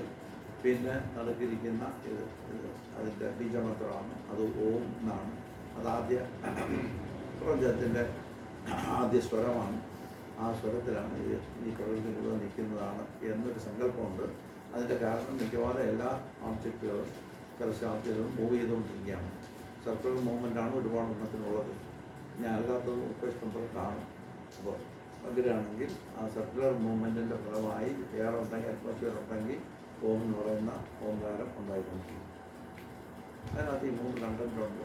ഒന്ന് വന്ന് നിൽക്കുന്നു, പോകുന്നു എന്ന് പറയുന്ന 3 ആശയമുണ്ട്. അത് നമ്മളെ ഈ ശാസ്ത്രം പറയുന്നു, നിങ്ങളങ്ങനെയാണ്, നിങ്ങൾ വന്നു അപ്പോൾ വന്നപ്പോൾ സന്തോഷത്തോടുകൂടി എല്ലാം വന്നു, കരഞ്ഞില്ല, പോകുമ്പോൾ കരഞ്ഞിട്ട് പോവാം. അങ്ങനെയല്ല, സന്തോഷത്തോടെ കൂടെ വന്ന് അവിടെ അകത്ത് കിടന്ന ഹോം നഷ്ടപ്പെട്ടത് കരഞ്ഞതായിരിക്കും. ഒരു കംഫർട്ടബിൾ സോൺ പോയതിൻ്റെ ഒരു ഇതിലായിരിക്കാൻ ചിലർക്കറിയാം. ഇവിടെ ബന്ധപ്പെട്ട കരഞ്ഞതാണ് ഇതിലാട്ടെ ബന്ധപ്പെട്ട. അപ്പോൾ ഇതാണ് മാറ്റം. ഇനി നമുക്ക് തൽക്കാലത്തേക്ക് ഒന്ന് നിർത്താം, കുറച്ച് കൂടിപ്പോയി. എന്നാലും ആദ്യത്തെ ചോദ്യം വന്നിട്ട് ആ ചോദ്യത്തിനോട് ഞാൻ